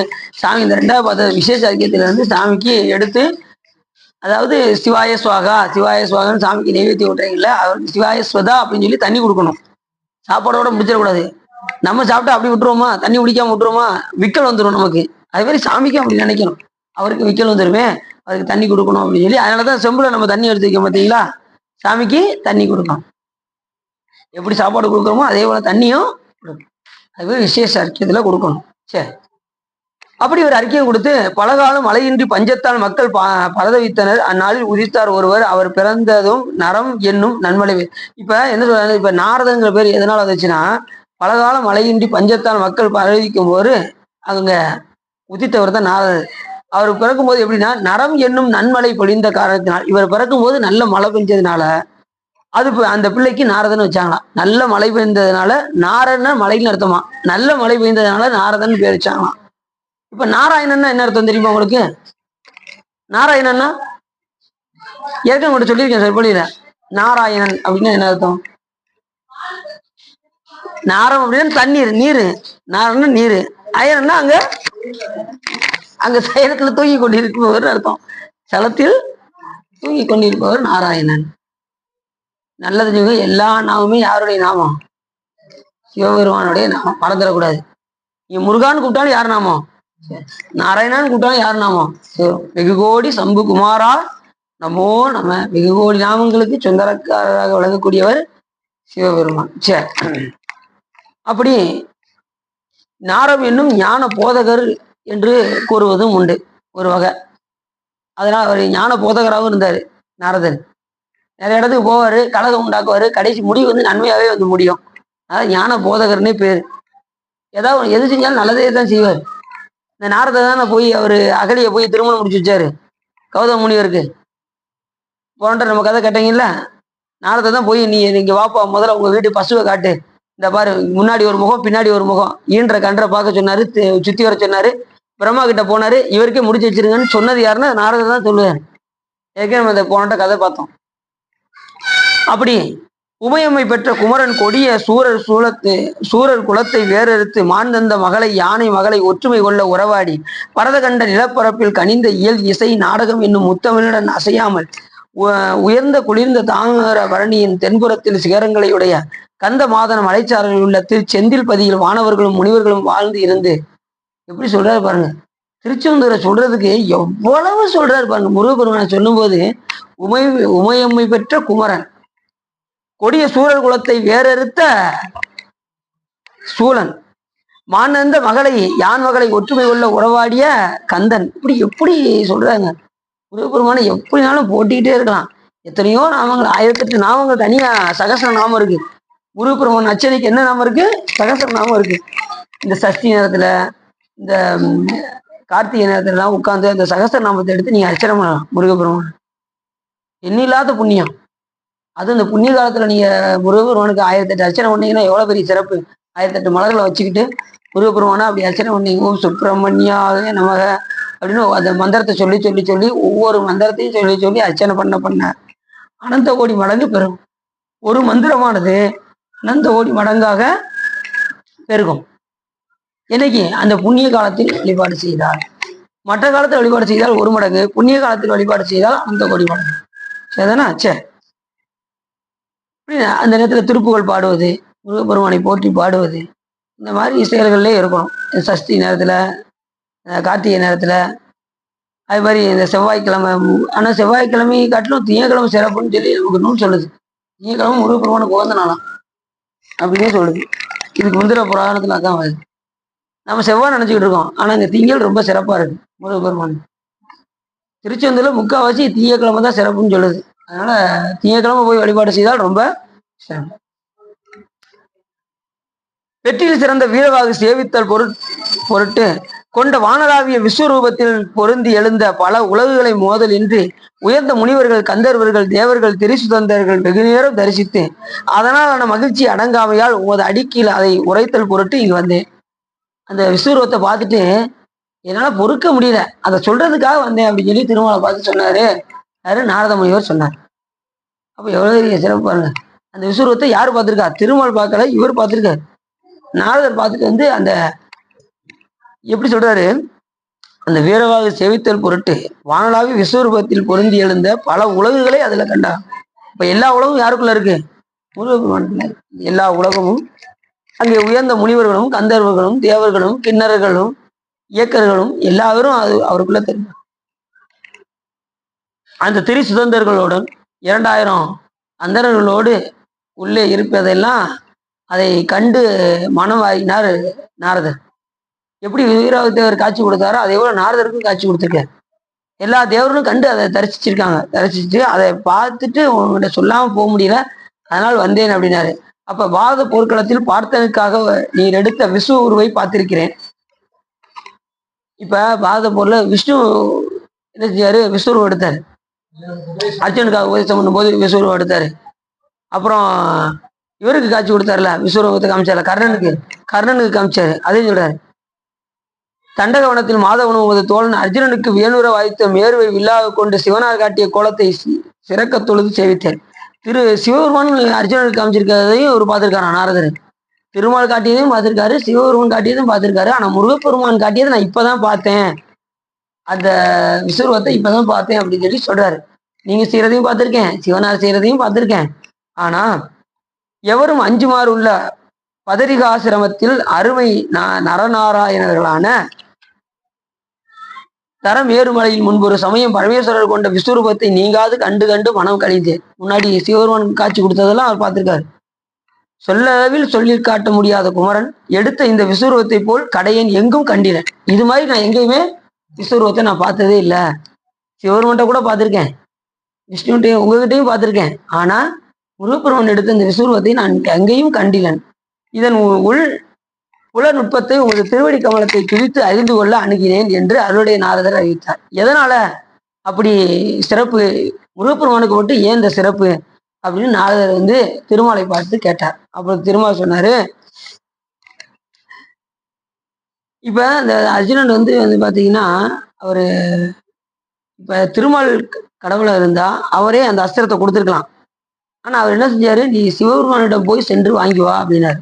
அந்த பாசுபத அஸ்திரத்தை எதிரிகளை வீழ்த்த வேண்டும் என்றால் பாசுபத அஸ்திரத்தை நீ வாங்கி வா. அதாவது தெரிஞ்சுக்கோங்க, மகாபாரத போர்ல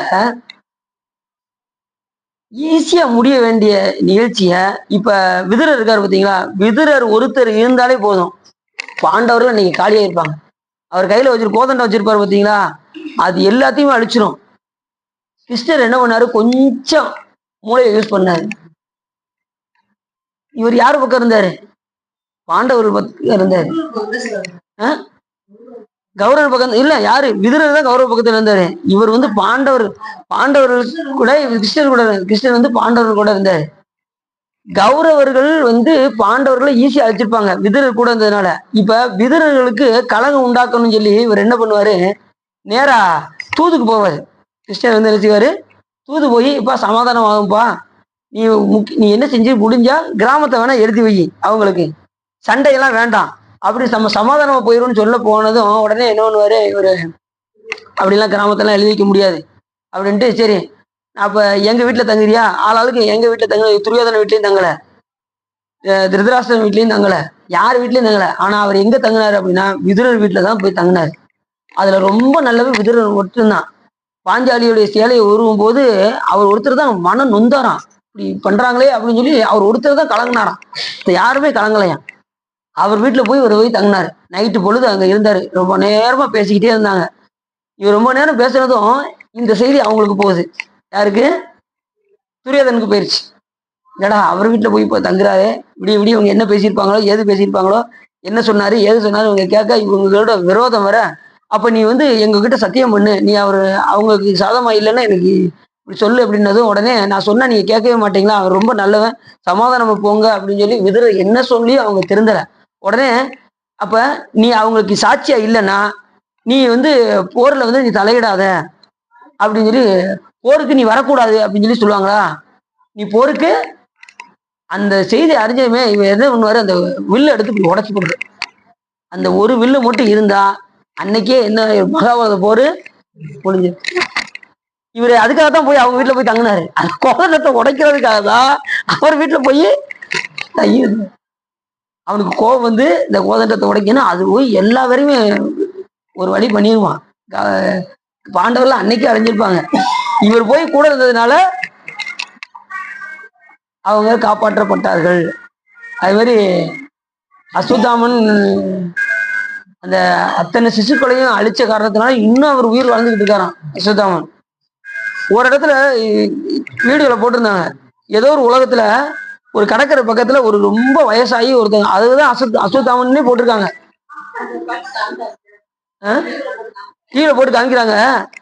இங்கிருந்து இது உடல்லாம் மெலிவாகி இது கை காலெல்லாம் சோர்ந்து அப்படி சதையெல்லாம் தொங்கி அப்படியே ஒரு முனிவர் இடத்துல பூஜை பண்ணிட்டு இருக்க மாதிரி போட்டிருக்காங்க. அவருக்கு கடைசி வரைக்கும் அழிவே கிடையாதான், அழிவு இல்லாமே அவர் காலம் போய்கிட்டே இருக்கும். எத்தனையோ சாவு விட்டதுனால இன்னும் வரைக்கும் சாவு கிடையாது. அவர் யாரு கொல்ல நினைச்சாலும் முடியாது, அந்த அளவுக்கு அவர் உயிர் வாழ்ந்துகிட்டே தான் இருக்கும். ஏன்னா சிசுக்களை போல கொண்டதுனால சாபம், எத்தனையோ பிள்ளைகளை கொண்டதுனால அந்த சாபம் அவரை விடல. இருக்கலாம், நம்ம மகாபாரதம் ரொம்ப நம்ம படிக்கிறது இல்லைல்ல, படிச்சா நமக்கு அதை பத்தி தெரியும். நமக்கு சிவன் நூல்கள் தானே, இது ஒரு உதாரணம் காட்டுறதுக்கு தான் இதை எடுத்துக்கிறோம். நமக்கு அதுவே முழுமை கிடையாது, நல்லா தெரிஞ்சுக்கணும். நமக்கு முழுக்க நம்ம சிவன் நூல்கள் மட்டும்தான். ஒரு உதாரணத்துக்கு சுட்டி காட்டுறதுக்கு தான் அதை எடுத்துக்கிறோம், சரிதானா? அப்படி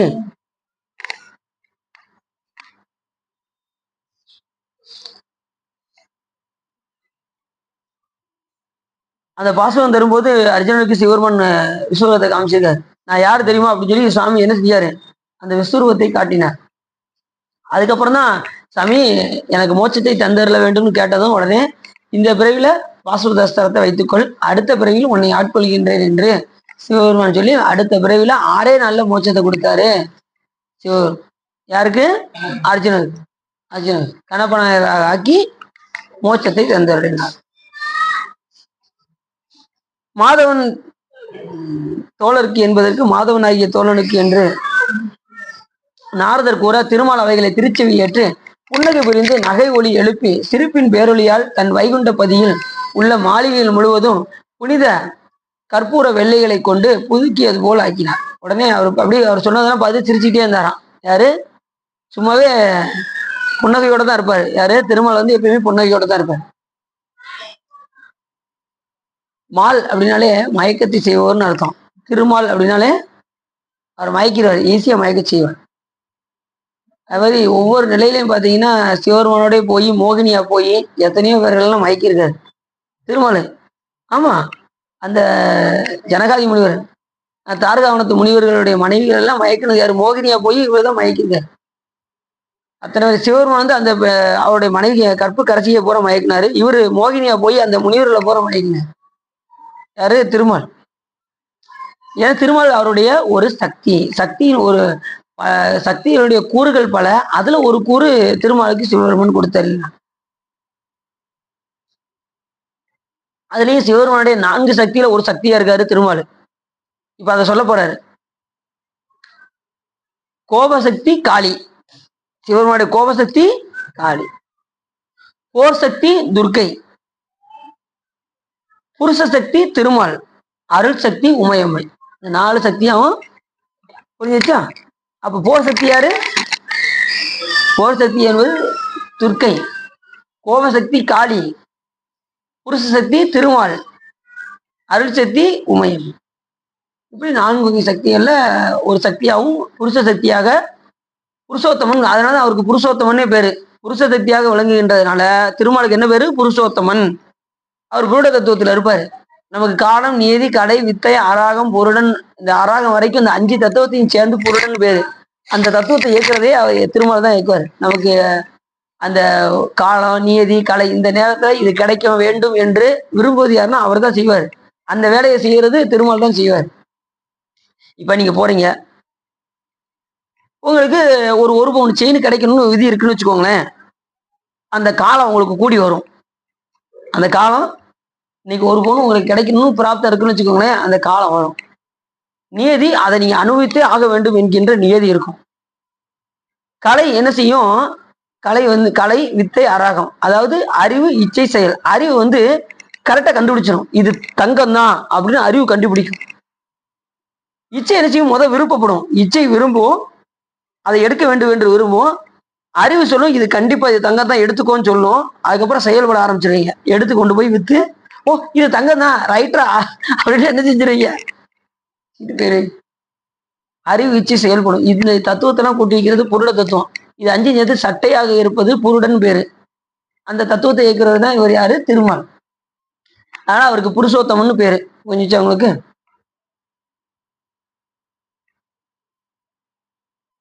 அப்படி நாரத இவரு திருமால் சிரித்து கொண்டே பருவகாலம் மேகம் போல் திகழும் திருமேனியரான திருமால் கருணை கொண்ட கண்மணியான கஸ்தூரியால் நாரதரது வெண்மை திருமேனிக்கு கருஞ்சாந்து சாத்தி திருமகளுக்கு விருந்தாகிய செவ்விய பவள திருவாய் திறந்தார். உடனே இவர் திறந்து இப்ப பேச ஆரம்பிச்சிட்டார். யாரு? திருமால் வந்து பேச ஆரம்பிச்சு.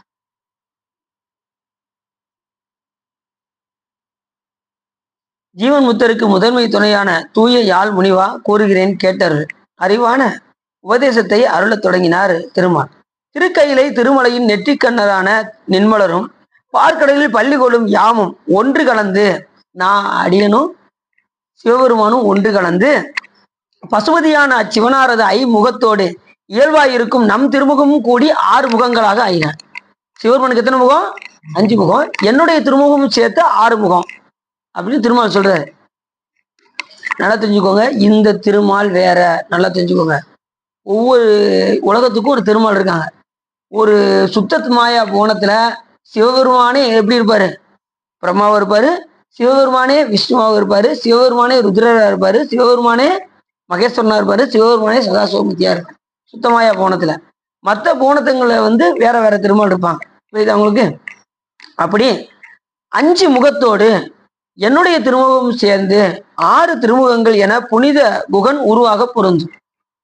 அவ்வுருவின் எம் இருவர் முகங்களும் ஒருங்கு எழுந்து 6 முகம் ஆயின என்று உபதேசம் கூற ஆரம்பிச்சார். யாரு? திருமால். யாருக்கு? நாரதருக்கு சொன்னார்.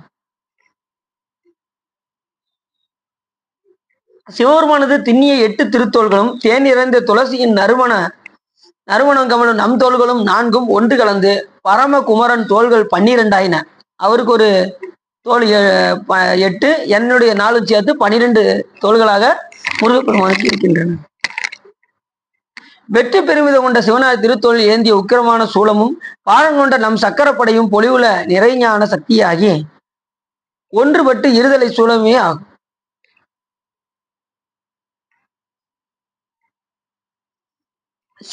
அதாவது இருதலை சூலமையாகும் அனாதி நித்தியமான சிவகலையாய் விண்ணில் உள்ள சூரியனாய் நம் வழக்கண்ணில் இடமாகி தோன்றி உலகத்தின் பந்தங்களை நீக்குதலால் பயனான நிலையை உண்டாக்கும். உயர்ந்த விட்சேப சக்தியே வள்ளி என்னும் பெயருடன் உலகம் வணங்க உதித்தனர். விண்ணின் இனி அதனால திருமாலில இருந்துதான் 2 பேரும் தோன்றாங்க. யாரு? நம்ம அமுதவல்லியும் சுந்தரவல்லியும் இவருடைய இதுல இருந்துதான் தோன்றுறாங்க. அவங்கதான் இப்ப முருகப்பெருமானுக்கு அப்படி இவர்ல இருந்து தான் எல்லாம் நாங்க 2 பேரும் சேர்ந்துதான் 6 முகங்களாக ஆகினோம்.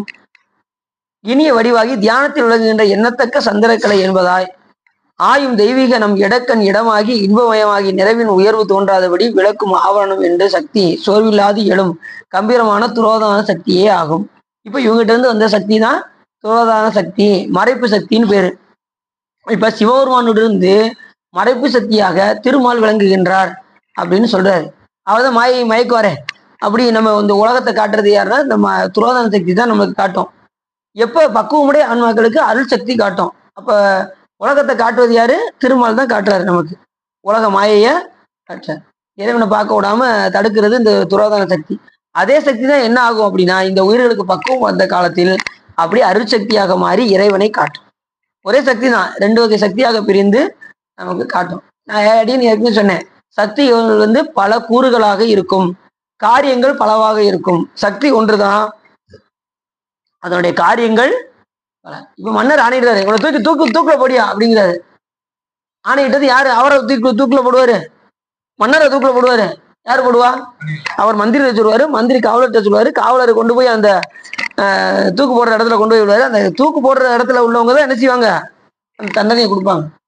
அப்ப ஒருத்தர் தான் சொன்னாரு, ஆணையிட தான் செஞ்சாரு. செஞ்சது எத்தனை பேர் செஞ்சாங்க? அதே போல சிவபெருமான் ஆணையிடுவாரு. அதனுடைய சக்திகள் பலவாக கூறுகளாக இருக்கின்ற காரணத்தினால் அந்த செயலை எல்லாம் ஒவ்வொரு சக்திகளை வைத்து சிவபெருமான் செய்வார்.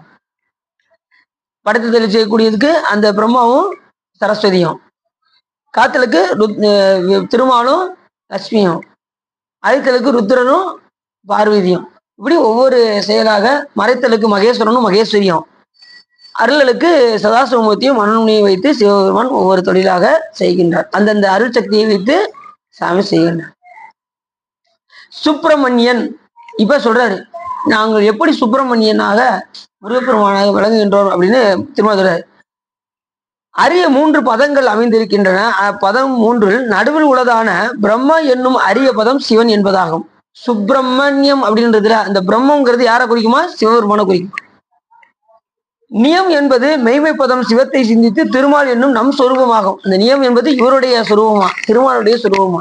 இந்த 2 பேரும் சேர்ந்துதான் சுப்பிரமணி. சு என்பது என்ன குறிக்கும் அப்படின்னா, சு என்று சொல்லப்படும் பதம் பின் இருக்கும் பிரம்ம நிய என்னும் 2 பதங்களையும் இணைந்து அந்த இணைந்து சொல்வதுதான் சுப்பிரமணியம் அப்படின்னு வருதான் அப்படின்னு இந்த நூல் சொல்லுது. ஆனா நம்ம எப்படி சொன்னோம்னா, நம்ம இன்னொரு நூல்ல என்ன சொல்லுதுன்னா, சு என்றால் விசேஷம், பிரம்மம் என்றால் பிரம்மம், நியம் என்றால் தன்மை. விசேஷ பிரம்மத்தன்மையுடைய அந்த முகத்துக்கு 6வது முகமாக இருக்கக்கூடிய முருகப்பெருமானுடைய அதோ முகம் என்று நம்ம ஏற்கனவே நம்ம கந்தபுராணத்துல படிச்சிருக்கோம். இங்க வந்து எப்படி சொல்லுது அப்படின்னா, 2 பதமும் சேர்ந்து, அதாவது பிரம்ம என்ற அரிய பதம் சிவனும், நிய என்ற மெய்மை பதம் சிவத்தை சிந்திக்கும் திருமாலும் எந்த நேரமும் அவரை சிந்திச்சுக்கிட்டே இருக்காரு. யாரு? திருமாலு சிவபெருமானை எந்த நேரமும் சிந்தனை செய்து கொண்டிருக்கின்ற காரணத்தினால் நாங்கள் இருவரும் சேர்ந்த சுப்பிரமணியராக திகழ்கின்றோம் அப்படின்னு சொல்றாரு. புரியுதா உங்களுக்கு? இணைந்து விளங்கி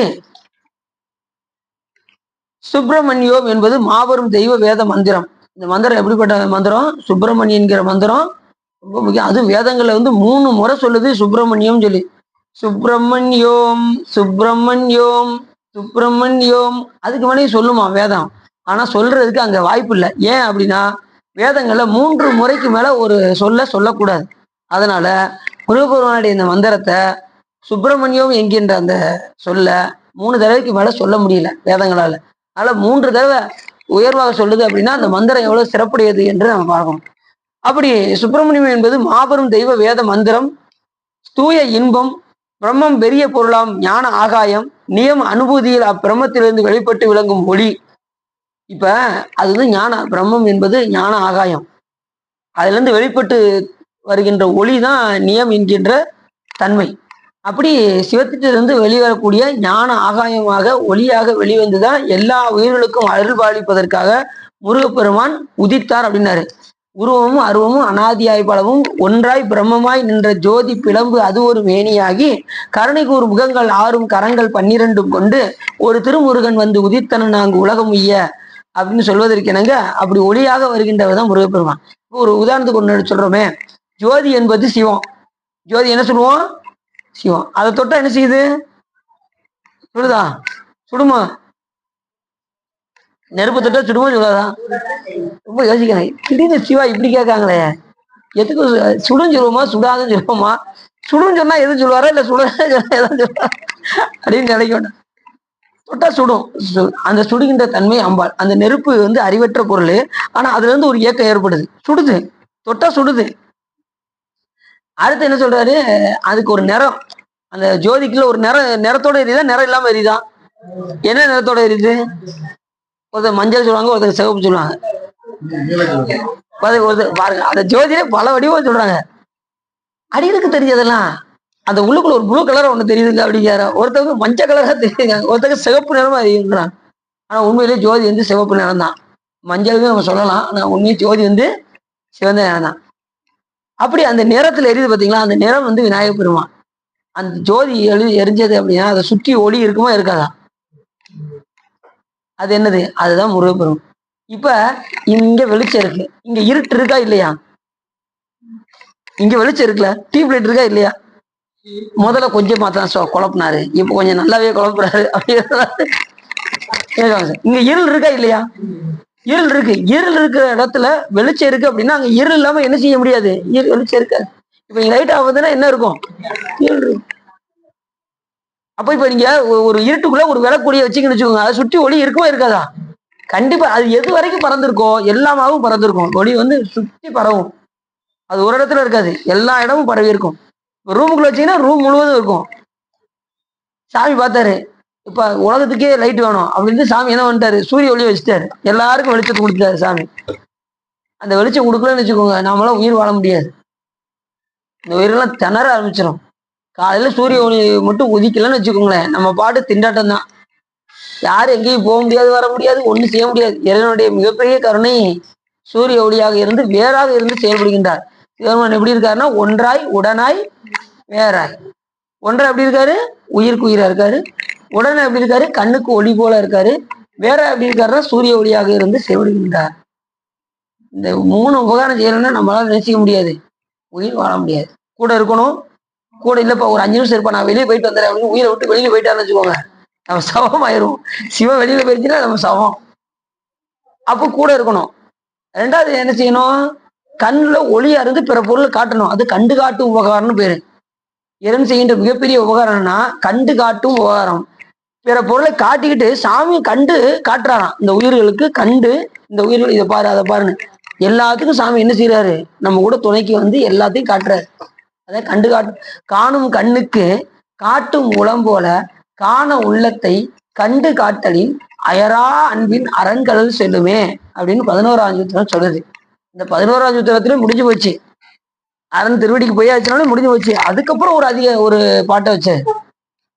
இப்பேற்பட்ட சிவஞானிகள் கூட ஆலய வழிபாடும் அடியாருடைய வழிபாடும் இருக்கணும் அப்படின்னு சொல்லி செம்மல நொந்தால் சேர்ல விட்டா அம்மலம் கழியே அன்பரோடு மறியி மாலர நேயமும் மலிந்தவர் வேடமும் ஆலயம் தானும் அரணன தொடுமை அப்படின்னு இந்த பாட்டை சொல்றாரு. முற்றும் துறந்த ஜீவன் முத்தர்கள் ஆலயத்தையும் அடியாருடைய திரு வேடத்தையும் சிவனென கண்டு வழிபடுக அப்படின்னு சொல்றாரு.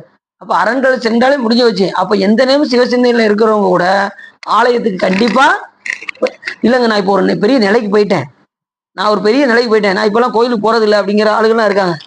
எப்பேற்பட்ட ஞானியும் இங்க போகணும், கோயிலுக்கு போகணும். கோயிலுக்கு பக்கத்துல பாத்தீங்கன்னா அங்க நம்ம வைத்தியநாத சுவாமிகள் பக்கத்துல ஒரு பெரிய ஞானி, அவர் வந்து யார்ட்டையும் பேச மாட்டார், வைக்க மாட்டார், அவர் வாட்டு தினசரி கோயில் போயிருவாரு. சாப்பிடாத சாப்பிட மாட்டார் தெரியாது, ஆனா கோயிலுக்கு நித்தனம் வந்து நேரம் வந்து சாமி பார்த்து அப்படியே பார்த்துக்கிட்டே இருப்பார். வேற எதையும் சிந்திக்க மாட்டார், சாமியை பார்த்துக்கிட்டே இருப்பார். ஏதோ ஒண்ணு அவராட்டு ஏதோ புலம்புவாரு, அப்படி பாரு, ஒன்றும் பேசுறது ஒன்றும் தெரியாது, ஆனா சாமிகிட்ட அப்படி பேசிக்கிட்டு இருப்பாரு. தானே அது பாத்தீங்கன்னா ரொம்ப பக்கத்துல போய் உட்கார மாட்டார், அந்த மேடு இருக்கும், அந்த வெளியில போய் மேட்ல வந்து உட்காந்துருப்பார். அவரோட தூரத்துல இருந்து சாமியை பார்த்துக்கிட்டே இருப்பாரு. மறைச்சாலும் சரி அதுவும் கவலைப்பட மாட்டாரு, எதுக்கும் கவலைப்பட மாட்டாரு. அவர் வாட்டு சாமியை உட்காந்து பேசிக்கிட்டே இருப்பார். அவர் பேச நமக்கு தெரியுமா? சாமிக்கு தான் தெரியும். நீங்களும் பேசலாம், நீங்க மௌனமா இருந்தீங்கன்னா சாமிகிட்ட நிறைய பேசலாம். நம்ம ஒரே பேசிக்கிட்டே இருக்கிறதுனாலதான் நம்ம அதனால மௌன விரதெல்லாம் இருந்து பாருங்க. அப்பப்ப மௌன விரதம் இருந்தா சாமிகிட்ட நல்லா பேசலாம். அதெல்லாம் நீங்க ஒரு புண்ணிய காலத்துல உட்காந்து அடியில ஞாயிற்றுக்கிழமை இருந்து பார்ப்போம்னு பார்த்தேன் ஒரு நாள். அதை ஏன் கேட்கீங்க, போன் வந்துகிட்டே இருக்கு, சரின்னு சுவிட்ச் ஆஃப் பண்ணிட்டேன். போன் இருந்தா தானே சுவிட்ச் ஆஃப் வருது அப்படின்னு உடனே எங்க வீட்டுல தம்பி இப்போ காய்கறி வாங்கிட்டு வா அப்படின்னாங்க. காய்கறி வாங்க எங்க போக, அவன் மௌன விரதம் இருக்கும், அவன்கிட்ட போய் காய் கேட்கணும், பேசவும் முடியாது, ஊமையா பேசணும்னா அடிச்சு போடுவான், போயா அப்படின்னு பத்திடுவாங்க அப்படின்ட்டு அப்படின்னு எங்க வீட்டுக்கு வேற சொல்லாம விட்டுட்டேன். மௌன விரதம் இருக்கிறது சொல்லிட்டாவது எரிஞ்சிருக்கணும் அப்படின்னு. என்ன பேச வர மாட்டியா நீ, ஒழுங்கு போடா அப்படின்னு 2 இழுப்பு விட்டாங்க எனக்கு, 2 அடி ஒழுங்கு போய் ஆயிட்டாரு. அவ்வளவுதான் கேன்சல். அதுக்கப்புறம் ஒரு 2-3 தடவை ட்ரை பண்ணி பார்த்தேன். எங்க அம்மா அதுக்கப்புறம் எங்க அம்மாட்ட சொல்லி ஒரு மௌன விரதம் ஆரம்பிச்சு பார்த்தேன். அப்புறம் விருந்தாளர் வந்துட்டாங்க, அவங்ககிட்ட பேசாம இருக்க முடியாது. எங்க அம்மா நைஸா அப்படி சைட்ல பார்த்தாங்க, என்னது மௌன விரதம், ஆளுக வந்திருக்காங்க, பேசாம இருந்த பின்னிரு அப்படின்னாங்க. நீ மௌன விரதம் இது ஒண்ணு அப்படின்னு ஏதாவது சொன்ன, எங்க அம்மா சையை காமிச்சாங்க, புரிஞ்சுக்கிட்டேன். இன்னைக்கும் கேன்சர் தானா அப்படின்ட்டு அப்படி விட்டுட்டேன். அது நம்ம எங்கேயாவது போய் ஏதாவது ஒரு திருக்கோயில போய் உட்காந்துடும், அப்படிதான் மௌன விரதம் இருக்க முடியும். அது அப்படியும் கோயில கூட நிம்மதியா சாமி கூட சுத்தி விட முடியல, சிவா வணக்கம் சிவா அப்படின்ட்டு. அதையும் பாத்தீங்கன்னா சுத்தி வந்து அங்க இதுல நம்ம கொடிமரத்துக்கு முன்னாடி உட்காந்து தியானம் பண்ணுவோம்ல, அப்பயும் சிவான்னு தட்டி கூப்பிட்டுருவாங்க. கண்ணை மூடிட்டு உட்காந்தாலும் சிவா அங்க ஒருத்தன் கூப்பிட்டுட்டே இருக்காங்க, நீங்க இங்க உட்காந்துருக்கீங்க, போயிட்டு வாங்க சிவா போங்க அப்படின்ட்டுருவாங்க. அதுவும் ஒன்றும் முடியாது. அது வினைப்பையும் நம்மளை தடுக்குது, புரியுதா உங்களுக்கு? வினைப்பையும் தான் நம்மளை தடுக்கும். இறைவன் கூட்டு வைக்குன்னு நினைப்பாரு, நம்மளுடைய வினை வந்து நம்ம வழிபாடு செய்ய விடாம தடுக்கும். நீங்க நினைப்பீங்க இங்க ஒரு வைராக்கியத்தோட சொற்பொழி கேட்டு போவீங்க, வந்திருந்தேன் ஜெவத்தை பத்தி நீங்க நிறைய சொல்லியிருக்காங்க, 108 தடவை, வேற எந்த சிந்தனையும் இல்லாம சிவத்தோட சிந்திக்கணும் வீட்டுக்கு போவீங்க. அங்க போனது எல்லாமே ஒரு வைராக்கியத்தோட போவீங்க, அங்க போனது மாறிடும். இந்த வடியை தாண்டாலே சிவா நீங்க ஒண்ணு அங்க வீட்டுக்கெல்லாம் போட, இந்த வடியை தாண்டாலே அந்த அளவுக்கு. சரி சரி, இதோட நம்ம படிக்கிறோம். ஏன்னா இதோட சிறப்பான இந்த சுப்பிரமணியத்தை பத்தி நிறைய பேச வேண்டியிருக்கு. அதனால இதுக்காக உள்ளம் நிறைந்து உகை சிறந்து இந்த திருச்செந்தூர் புராணத்தை நீங்க கேட்டதுன்னா உங்களுடைய வல்வினை கருந்து திருவள்ளுவர் உரையும் என்று சொல்லி திருப்புகழ் பாடி அடிங்க உரை நிறைவு செய்கின்றேன். அடினது இதுக்கு முடிச்சு திருப்புகழ் போட்டியில சேர்ந்திருக்கேன், அதை கலந்து கொள்ளணும். சரி. சிவனார் மனம் குளிர உபதேச மந்திரம் இரு செவி மீதிலும் வகை குருநாதா சிவகாம சுந்தரிதன் வர பாலகந்த இனசையே விரும்பி உள்ளம் இணையாமல் அவமாயை கொண்டுலகில் விருதாளைந்துழலும் அடியேனை அஞ்சல் என வரவேனும் அறிவாகமும் பெருகையிடரானதும் தொலைய அருள் ஞான இன்பம் அது புரிவாயே நவநீதமும் திருடி உரலோடு ஒன்றுமறி ரகுராமர் சிந்தை மகிழ் மருகோனே நவலோகமும் கைதொழும் நிஜ தேவலம் கிருத நலமான விஞ்சை கதிர் விலை கோவே தேவயானை அம்புறமின் மனவாள சம்பரம் ஒரு திறமீரம் இஞ்சு கதிர் வடிவேலா இரு ஆவினன் குடியில் வருவேல் சவுந்தரிக ஜெகமேவே கண்ட வீரர் பெருமாளே கைலாய பரம்பரை சிவஞான போத நெறி காட்டும் என்னை விவாயுவை கண்டான் சந்தரிக்கோ விஞ்ஞான பானுவாகி உயிலாரும் பொருள் திருவாவூர் வாழ்வு நமச்சிவாய தேவன் சைலாதி மரபடியன் திருமரப நீடோழி அரகமாதம் வான்முகில் வளாது வேகம் அடிவலம் சுரக்க மன்னன் கோன்முறை அரசு செய்க குறைவில்லாத உயிர்கள் வாழ்க நான்முறை அரங்கல்வங்க நற்றவம் வேள்வி மல்க மேன்மைகள் செய்வ நீதி விளங்குக உலகமெல்லாம் பையம் நீடுக மாமனை மண்ணுக விரும்பிய அன்பர் விளங்குக சைவ நன்னறிதான் தலைத்தோங்குக திருநீர் சிறக்கவே ஆரி தடந்தோல் வாழ்க அறுமுகம் வாழ்க வெற்பை குருசை தனிவேல் வாழ்க குக்குடம் வாழ்க செவ்வேல் ஏரி மஞ்சை வாழ்க யானைதரன் அணங்கு வாழ்க மாறிலா வள்ளி வாழ்க வாழ்க சீர் அடியாரெல்லாம் வாழ்க சீர் அடியாரெல்லாம் வாழ்க சீர் அடியாரெல்லாம் பார்வதி பதையே அழகமகா தென்னாடுடைய சிவனையை போற்றி வெற்றிவேல் முகனுக்கு திட்டமும் தில்லையம்பலம் பொன்னம்பலம் அருணாச்சலம் ஏகாம்பரம் திட்டம் சாமிச்சிருக்குச்சா